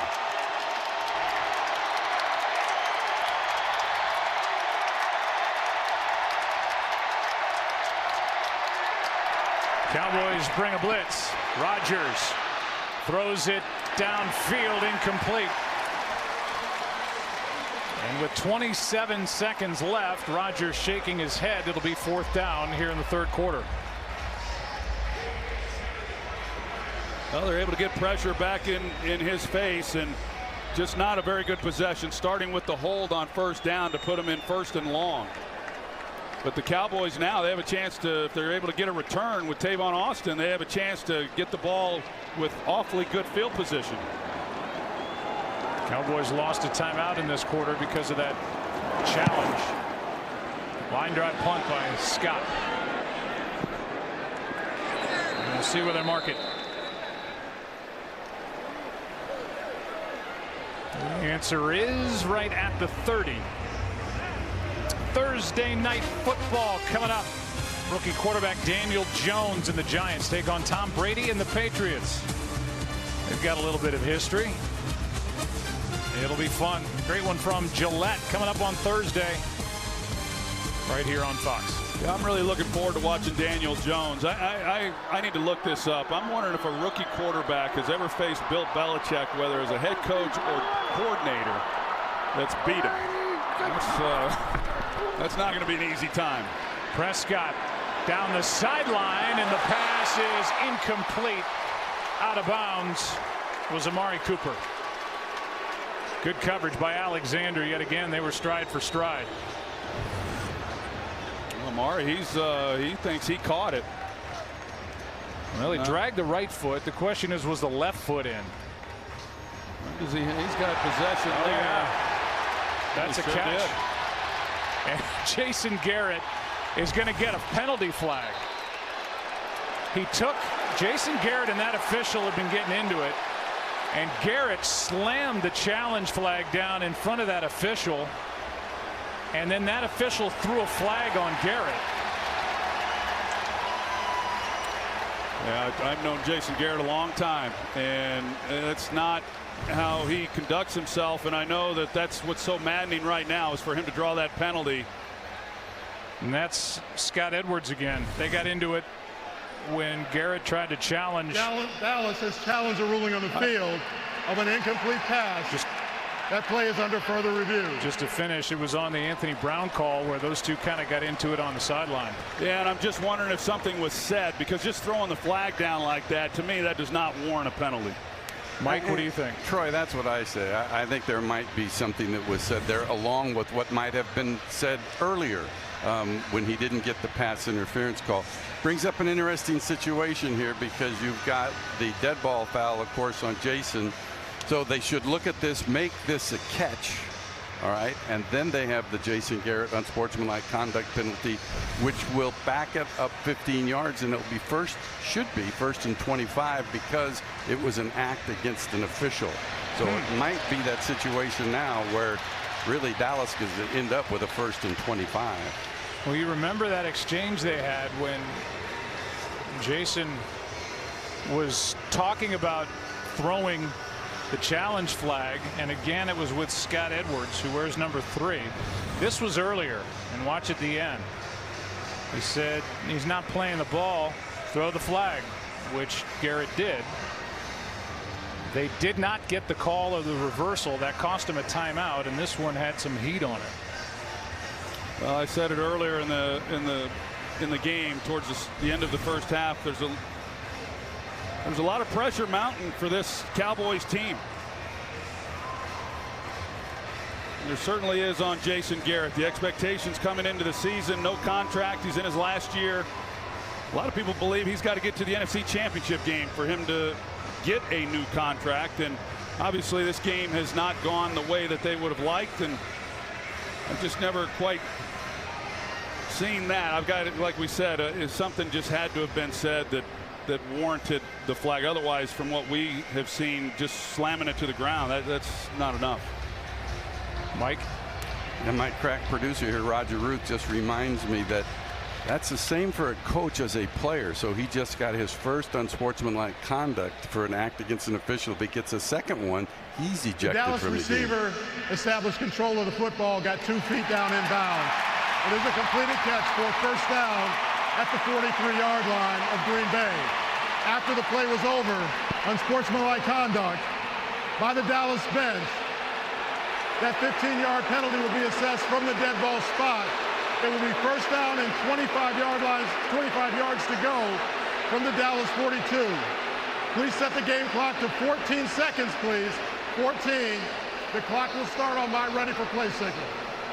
Well, there'll be a lot said about that after this game, no doubt about it. 14 seconds left in a 21-point game, and Jason Garrett flagged for the unsportsmanlike conduct for what he did with a challenge flag. So the play gained 27 yards of field position. They lost 15 yards, so they're out of challenges, the Cowboys are. And it nets them just 12 yards of field position, as now the ball is back at their own 42.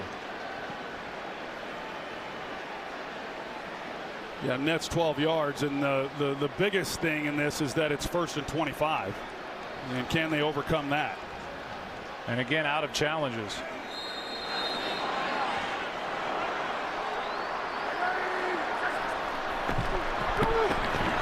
Prescott. Elliott had to wait. Somehow hangs on. First down, Dallas at the Green Bay 32.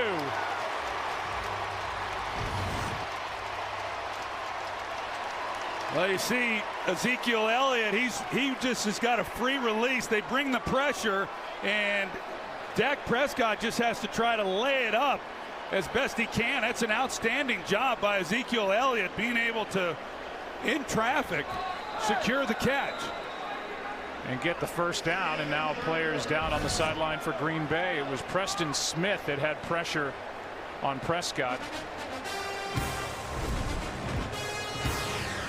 Right now, the star of the game is Aaron Jones, who will be the star of the fourth quarter. We're about to find out.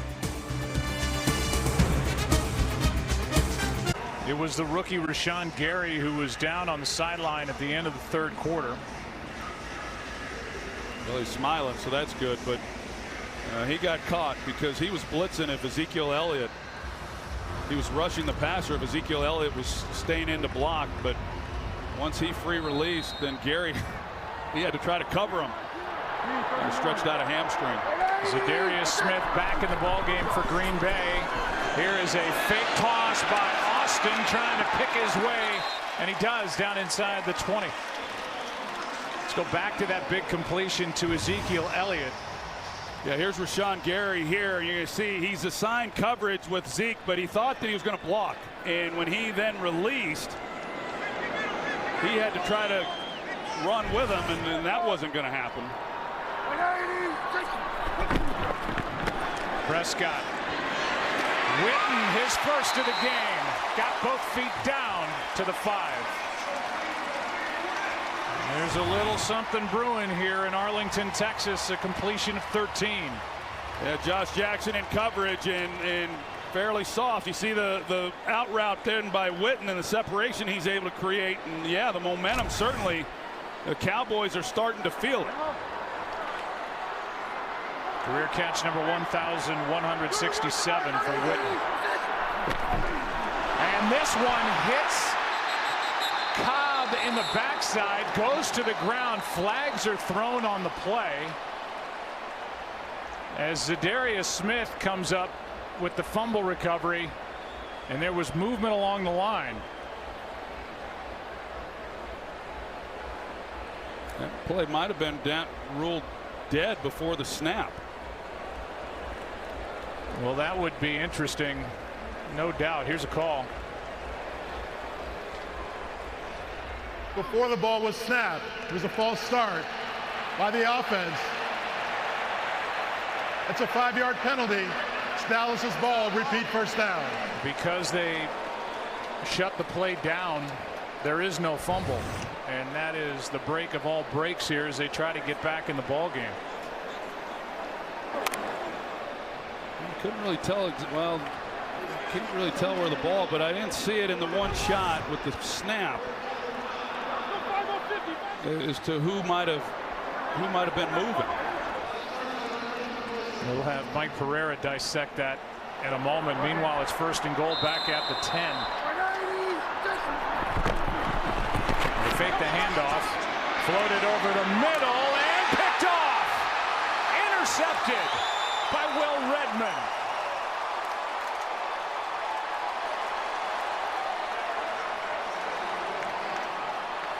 Flags down on the play back at the 10. And there's one at the 15 as well. Right now it's Redmond with his 2nd of the game, or rather 3rd for the team, his 1st of the game. Alexander, Sullivan, and now Redmond, and Sullivan was right in the middle of it yet again as that was floated up for Randall Cobb. Yeah, with pressure and Prescott thrown off his back foot, with trying to see what these penalties are. These officials have congregated and trying to sort through it all themselves.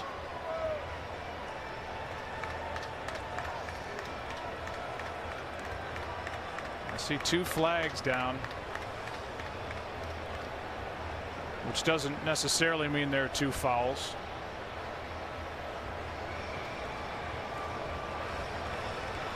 Well, Aaron Rodgers was out there. Now he's walking back to the sideline.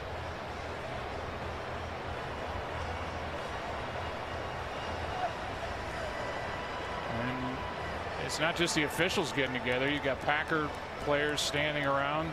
DeMarcus Lawrence there for Dallas. Here's a call. There were 2 fouls during the play, both by the defense. Both fouls will be enforced. Illegal hands to the face, number 55.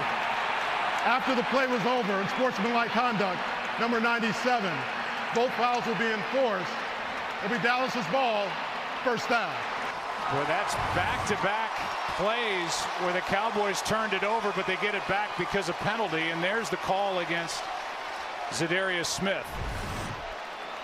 They've gotten Zadarius Smith a couple times now with hands to the face. He got his hand up under the mask of Brandon Knight. Then the unsportsmanlike conduct call, and that's going to move the ball and set up 1st and goal inside the 5 as they mark it at the 2.5.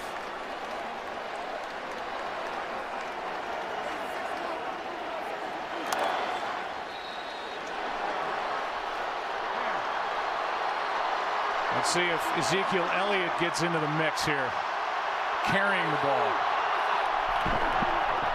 They give it to him, and he's going to go in for the touchdown.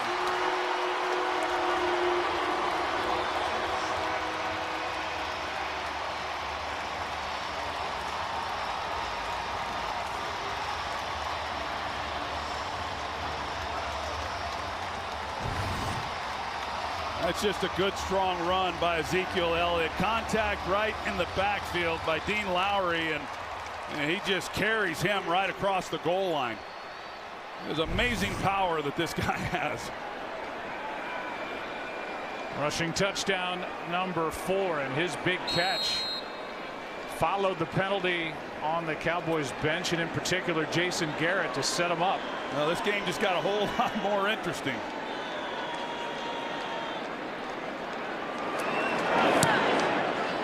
The Cowboys have cut a 28-point deficit in half in the last 3 minutes 8 seconds. 13:52 left in an interesting game in week 5.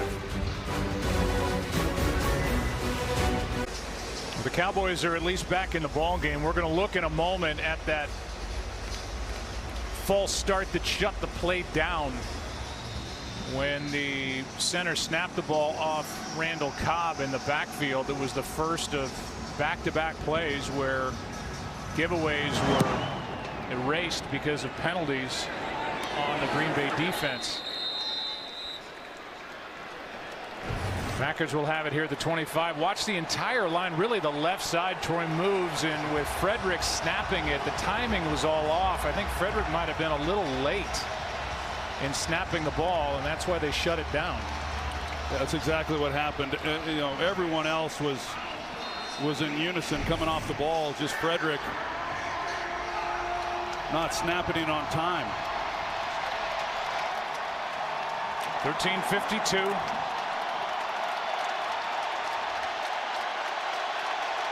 .4 game.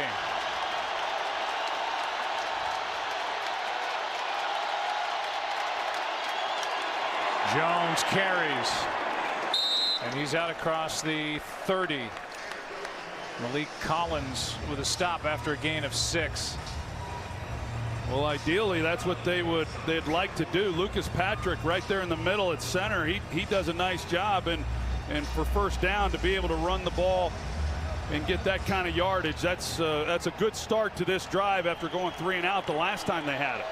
Corey Lindsley left as they checked him for a concussion early in the game. It's been Lucas Patrick, the third-year pro from Duke, ever since at center.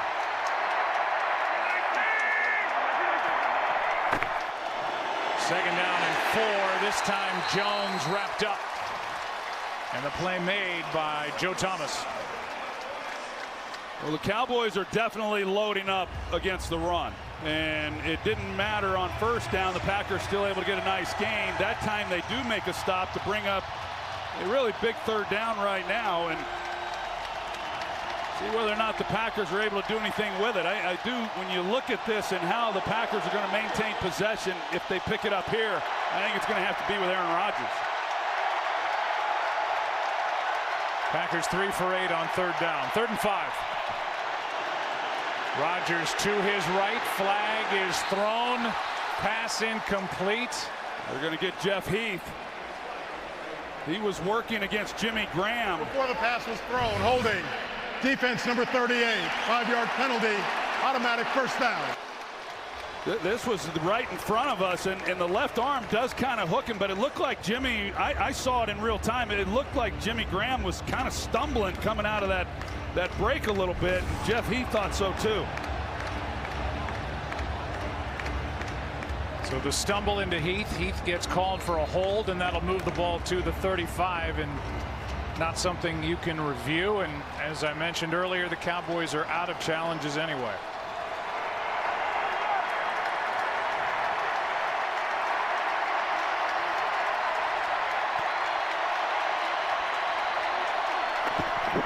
Blitz from Heath.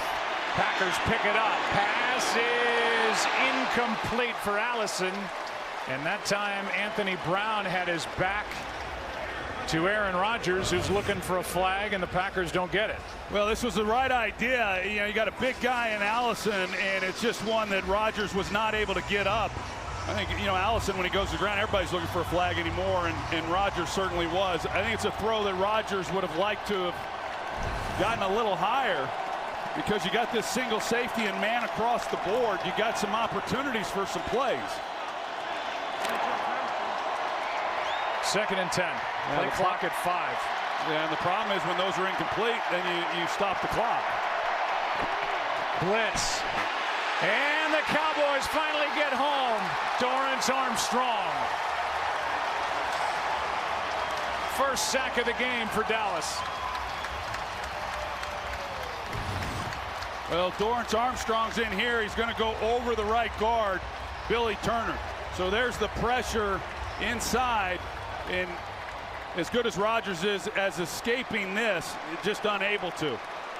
First of the year for Armstrong. That's a great job with coming up with a big play here to force a 3rd and 22, and you know, you're still playing with the clock if you're the Packers with the play clock winding down. And now a flag for delay of game. That was pretty tight. Delay of game by the offense. 5-yard penalty. Still 3rd down.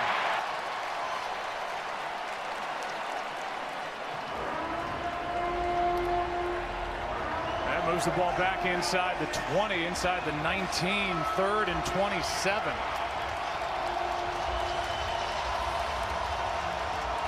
Well, they were going to throw it there on 3rd and 22. I don't know if it's some kind of screen play or, you know, I think they do like they did earlier in this game when you're just trying to get what yardage you can and help try to flip field position. Kind of an awkward start to that play. Jalen Smith can't run down Aaron Jones, but Van Der Esch can. And that'll bring up 4th down.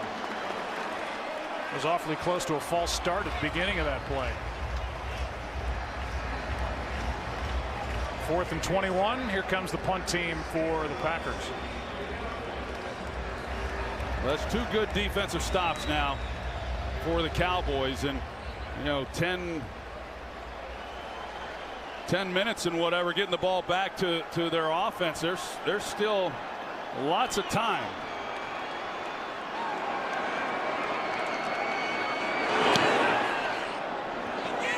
Good punt, high hanger, and a fair catch, inches inside the 35.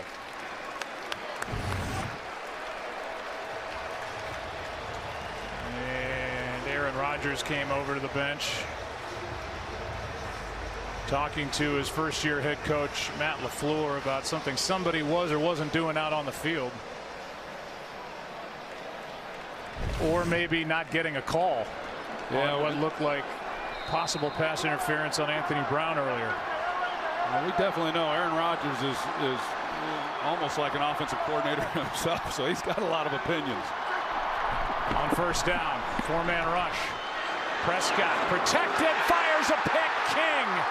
Pass was behind Gallup, and another takeaway by this Packer defense.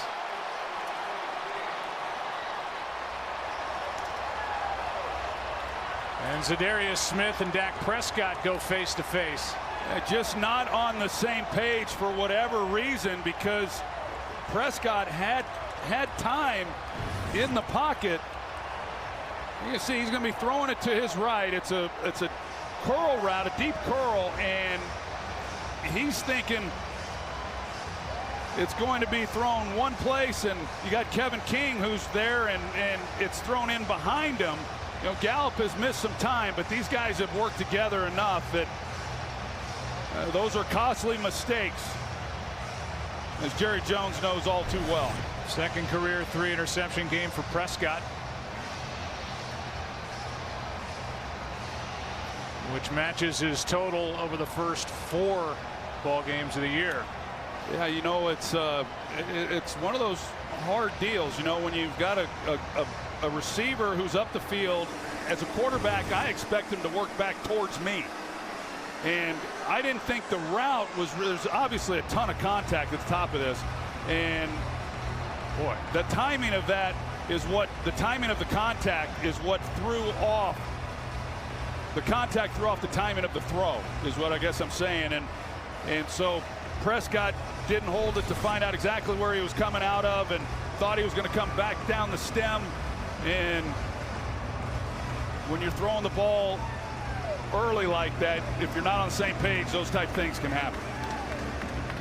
There was a lot of contact between Kevin King, who's held up with his injured groin, and Michael Gallup. And after the interception, Packers have it, 1st down at the Dallas 29.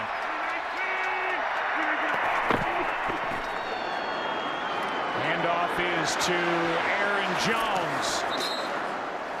Not only does he get to the edge, but he wisely stays inbounds to save a few seconds at least. Yep. He did that on the previous possession too. It's smart. He got 5. Yeah, and he gets a nice gain to go with it.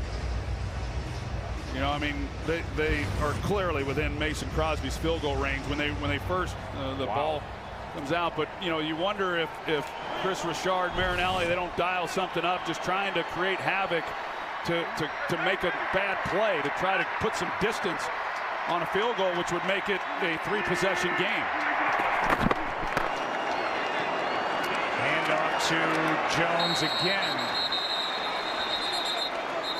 And Jones lost a yard, maybe 2. Covington, who's made a couple of plays here in the second half, was there for Dallas, and it brings up 3rd down and 7. Yeah, and I would think that they would run it again or another high percentage type play to keep the clock going. Right now with the 3 points are huge right now in this ball game, and the clock obviously is the other part of this. Now they go empty. On 3rd down and 7, pass is caught but short of a 1st down is Jimmy Graham. Strong tackle by Jeff Heath. And the field goal unit will indeed come on for the Packers. Well, I know Rodgers is not happy here with the 3 possessions they've had and not being able to do anything with them, but that was good quarterbacking. It's smart and just understanding how important these 3 points right here are. 38-yard try by Mason Crosby.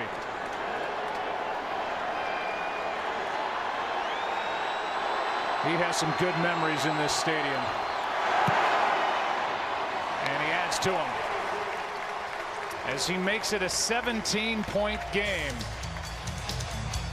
Applause from Aaron Rodgers. Packers in control at the moment, 8:07 left.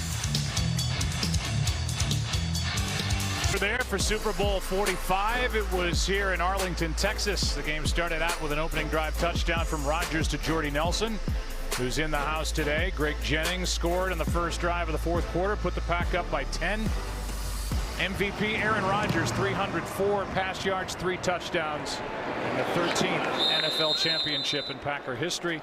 Mike Pereira, let's go back. We didn't hear from you on all that contact between Kevin King and Michael Gallup that resulted in the pick. There is a lot going on here. Well, I'll tell you, last year a big point of emphasis on illegal contact calls went way up. This year they have gone way down, but you had Dak in the pocket. That is clearly contact beyond 5 yards and should have been called.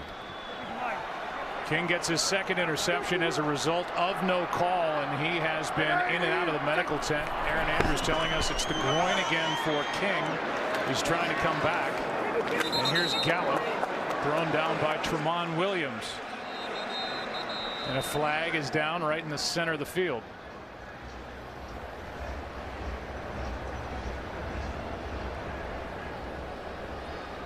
That flag came in late too, Joe.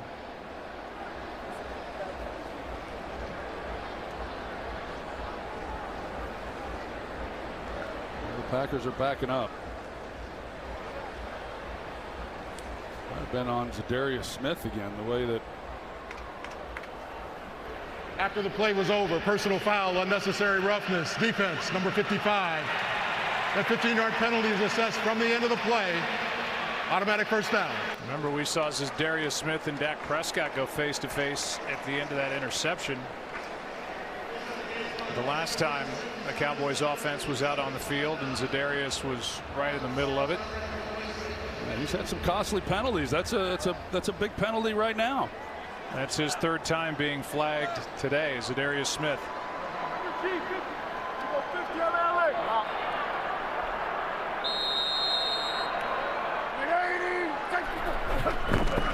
Four-man rush.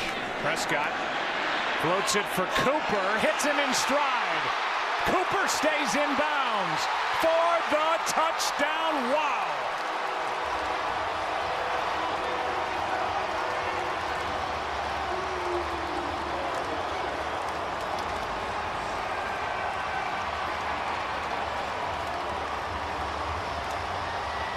they got Jair Alexander one-on-one. I'm a little surprised by the coverage, quite honestly, but he just gets taken to school.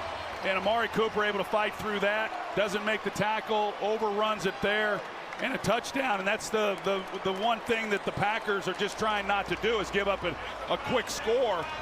But they're giving him a one-on-one outside with a safety in the middle with no help, knowing the Cowboys have to throw the football. Will Redmond, the last to miss a tackle on that for the Packer defense. This is back to a 10-point game with 7:46 remaining. Amari Cooper in this game, 11 catches, a career-high 226 receiving yards, and now the touchdown. Yeah, and I think that Mike Pettine's going to have to reassess what they're doing. You see the safety here in the middle. Everyone else across the board is locked up one-on-one, so it's just mano-a-mano, and that's hard for anyone in this league to try to hold up against Amari Cooper. And if you don't get to the quarterback, you know, and it was not great technique either by Jair Alexander. You'd think that they'd be playing a little bit softer, jumping it once the ball is thrown and caught. Instead, he's playing up tight. Pretty close there, but he's good, and that's just it's a great job of hanging in there by Dak Prescott, and Amari Cooper showing why he's so difficult to cover. This game was 31-3 Green Bay. Cowboys cut the lead in half. The Packers just added a field goal, and the Cowboys answered with 7, and it's a 10-point game. For the Dallas Cowboys, their largest comeback in team history is 21 points. Have done that 3 times. They trailed by 28. In the league, 28 points is the biggest comeback to win a regular season game in December of 1980. The 49ers over the Saints. 49ers won that game in overtime. And then everybody remembers the postseason game, or those of us diehard childhood Oiler fans do, when the Bills and Frank Reich came back from down 32 to win 41-38 in a wild card playoff game in overtime. From the 25.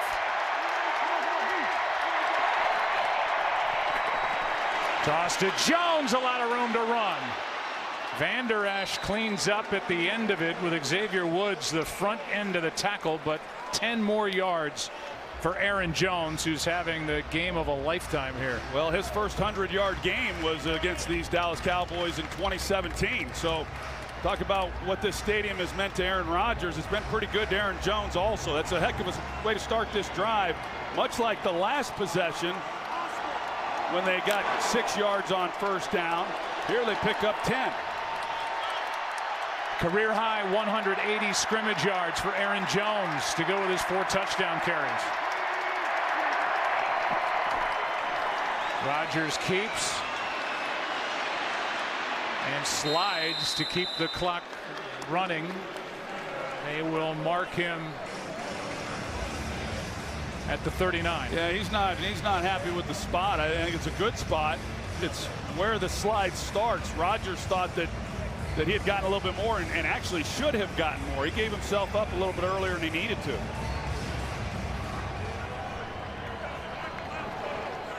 We'll bring up 2nd and 7.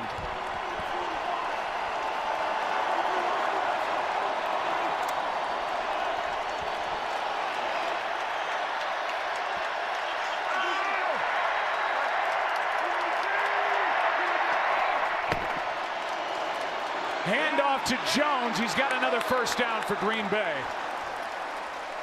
Leighton Van Der Esch made the stop. 11 more yards. He's up to 191. Just no answer for number 33 by this Dallas defense. He's pounded the ball in 4 times. Waved to Byron Jones on his way in earlier. Able to reach across for that one, number 4. And the scrimmage yards, sensational. Exactly what the Packers needed. Moved the ball, kept the clock running, 5:30 left. Jones again. Able to break loose for a moment, now going backward. Still going. And the play made by Wouzier. And he laid the wood to him. Valdez-Scantling is looking at the referee, asking for a flag for a helmet-to-helmet hit.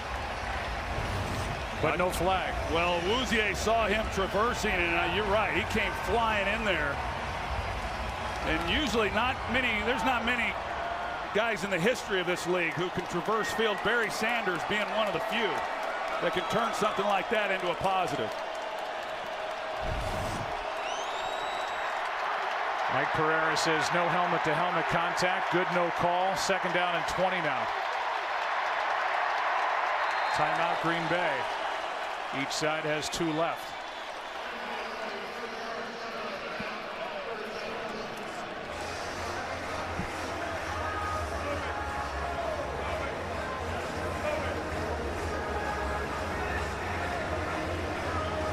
So a big second down and 20 upcoming. And we will welcome you inside the broadcast booth. This has kind of been crazy here down the stretch, and the Dallas Cowboys have made it a ball game, but when the Packers have needed an answer like they do right now, they've been able to take time off the clock.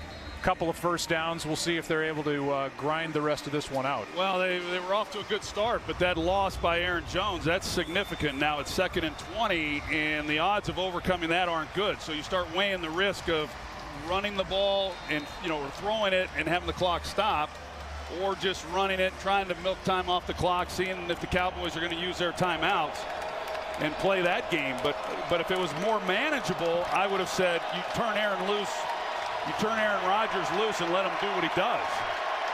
Trey Carson checks into the game. He gets it on the pass from Rodgers.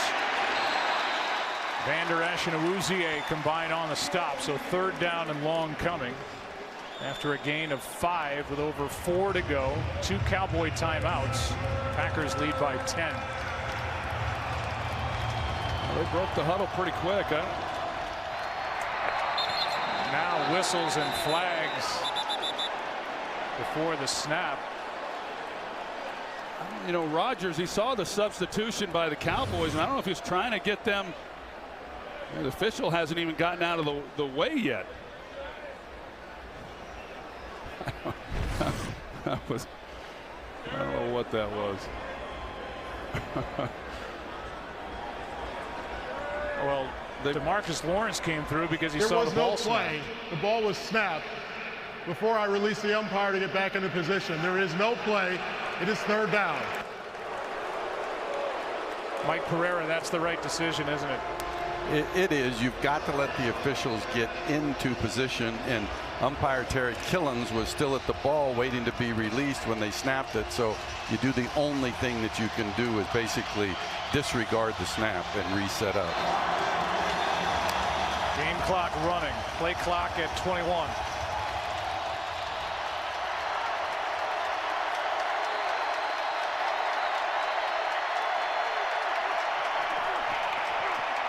No flag for a false start. Looked like Bulaga came out of there early. Smith is there for Dallas.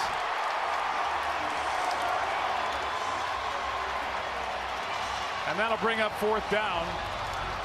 And timeout is taken by Jason Garrett and the Cowboys. I'm a little surprised. I'm real surprised, not a little bit, that Aaron Rodgers, he's snapping the ball with 14 seconds on the play clock.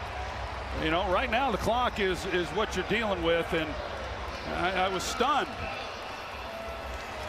when the ball was snapped. When he broke the huddle earlier, I thought, well, it must be because they were trying to catch 12 men on the field. But here's a look at it on when it snapped. 12 seconds was on the play clock at the time when, in a game like this where every second is going to be crucial at the end. Cowboys are down to 1 timeout. They just took one. They lost one on a challenge that didn't work. It's 4th and 26.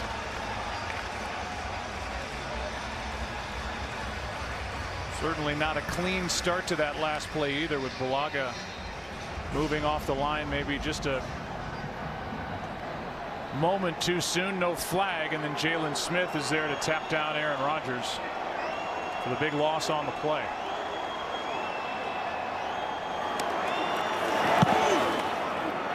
Austin waits. They're going to throw a flag. Oh boy. As the punter J.K. Scott was roughed up.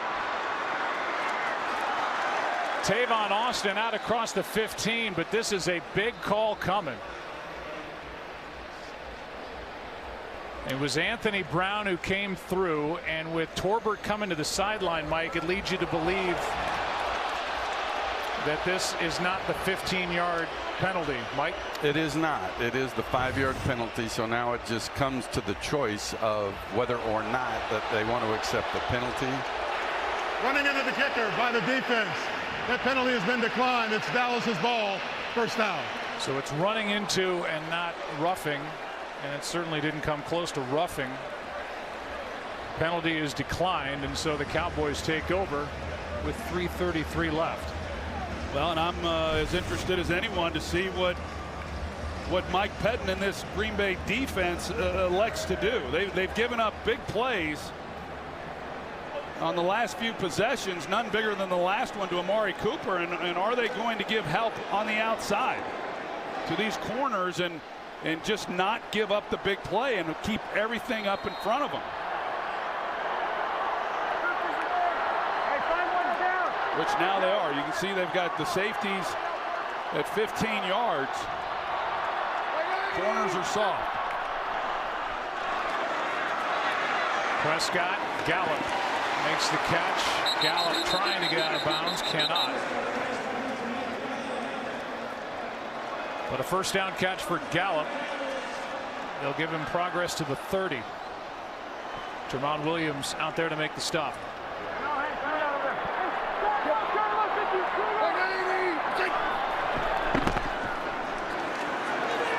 Prescott guns it. Pass is caught. That's Witten. He's a yard short. 9-yard completion.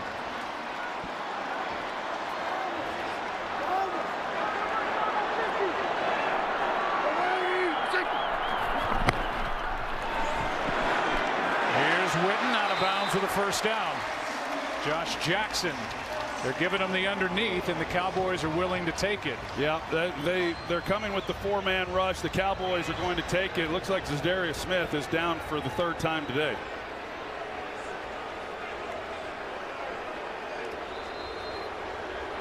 But yeah, the first, second down, it's what the Packers want. Okay, give up a little bit of yardage, but keep them in play, keep the clock running. Dak Prescott certainly, going to take that, but then they were able to get the outside breaking route to Witten to stop the clock and preserve some time. Dak Prescott has thrown for 453 yards, 2 touchdowns, but 3 interceptions. Right now, 2 yards shy of his single game high, but he's thinking more about being down by 10 and throwing 3 picks. I would imagine the upcoming schedule, the Jets, then at home against the Eagles, then a bye, then at the Giants for Dallas.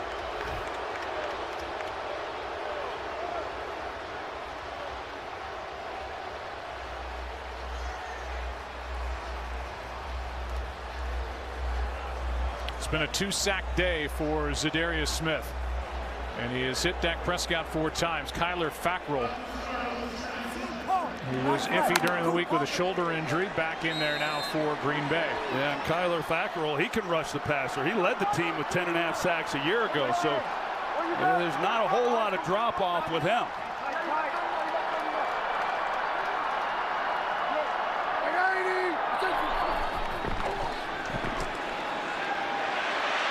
Prescott gonna run. Flag is down.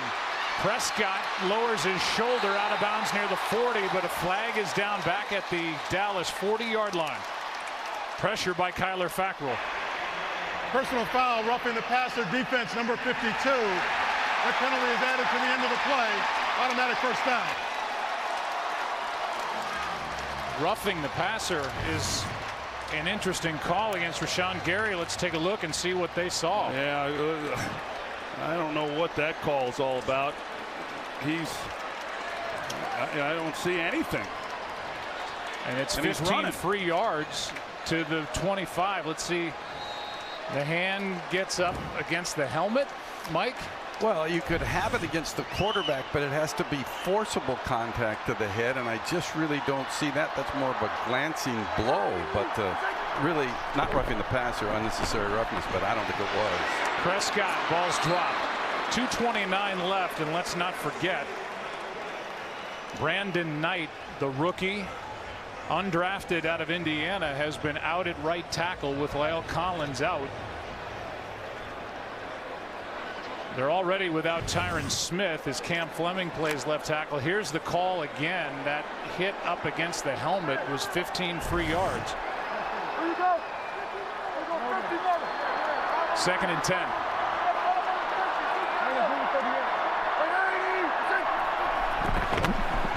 Four-man rush. Prescott steps up, fires to Cobb, who stretches for a first down.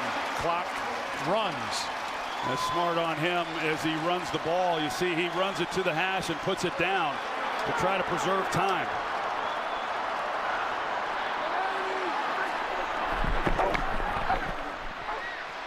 Prescott to his right. Out of the back of the end zone, and we are at the 2-minute warning.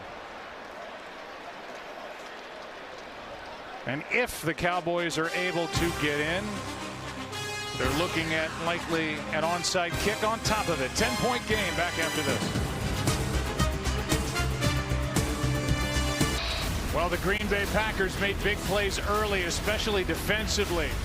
Aaron Jones, their running back, has had a huge day. Packers led 31-3, but the Dallas Cowboys have come roaring back.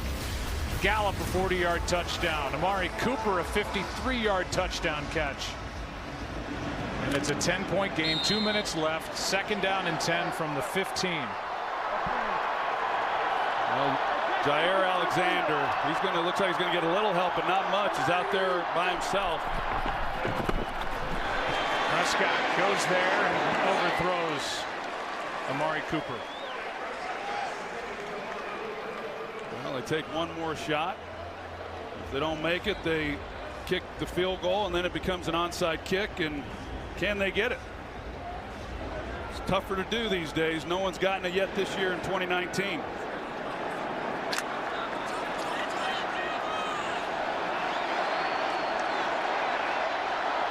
Both Preston Smith and Zadarius Smith out there for the Packers. Third down and 10. Prescott steps through trouble. Gets to the 10, and that's it. Blake Martinez makes the stop. And there was heavy quarterback pressure by Preston Smith, and Dallas spends their final timeout with 1:42 left as they bring their field goal unit on to make this a one-possession game. There was a little bit of a hesitation there on the timeout. Initially, it did not look like the Cowboys were going to take it, that they were going to run the field goal team out and try to preserve it. But time right now is obviously critical, and then of course this, and along with an onside kick.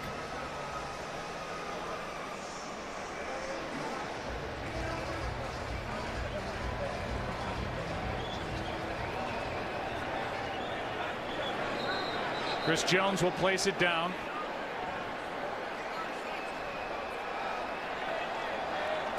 And Maher with the short try upcoming. 28-yard try.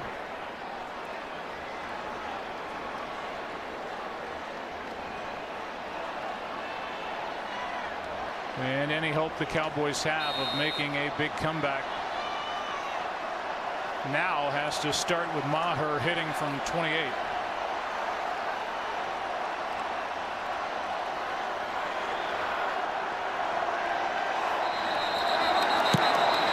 And they have to do it again. False start. It'll be a 33-yard try. Before the ball was snapped, false start. Offense number 76. 5-yard penalty. It's still fourth down. Suafilo.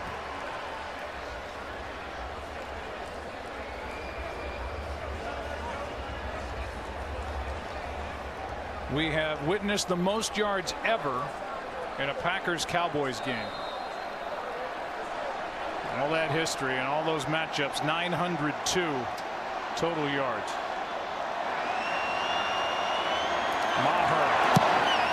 He missed it.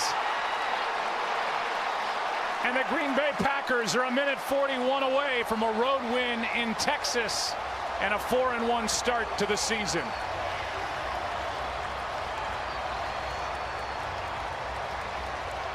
Let's take a look at that penalty, the false start that backed him up 5 yards and made him re-kick it. There's the movement. And then it became extra point distance, 33 yards. And it's just pushed wide to the right. Well, this is going to be a tough one. Aaron Rodgers now will take a knee, and this game is over. And a big one for the Green Bay Packers. They came here on the road, coming off a home loss against the Philadelphia Eagles. And they have come in here and on the road. They took it to the Dallas Cowboys early. The Cowboys had no defensive answers for Rodgers and certainly running back Aaron Jones. And you look at their upcoming schedule. A couple of home games, the Lions, the Raiders, at the Chiefs, at the Chargers. And they will leave Texas with a record of 4-1. And Aaron Rodgers will go to 7-2 lifetime against the Dallas Cowboys, and they've won now 4 in a row here. It was a tell of two halves, wasn't it? And the way that the Packers came out to start this game and the offensive struggles by the Cowboys, the turnovers, and dug themselves quite a hole, played much better in the second half. Clearly outplayed Green Bay in the second half. The Packers had a hard time doing anything on the offensive side of the ball. But just too much to overcome, and then a couple missed field goals, and they don't even have a shot here at the very end for a chance to get an onside kick and tie it up. What a start for the 39-year-old first-year head coach Matt LaFleur. His Packers are 4-1, and the 15th head coach in Green Bay Packers history has really been impressive, meshing with Aaron Rodgers now.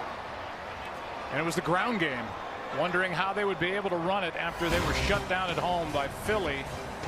Well, they ran it, and Aaron Jones was dominant with 4 rushing touchdowns and a 100-yard day. We'll come back here after the break.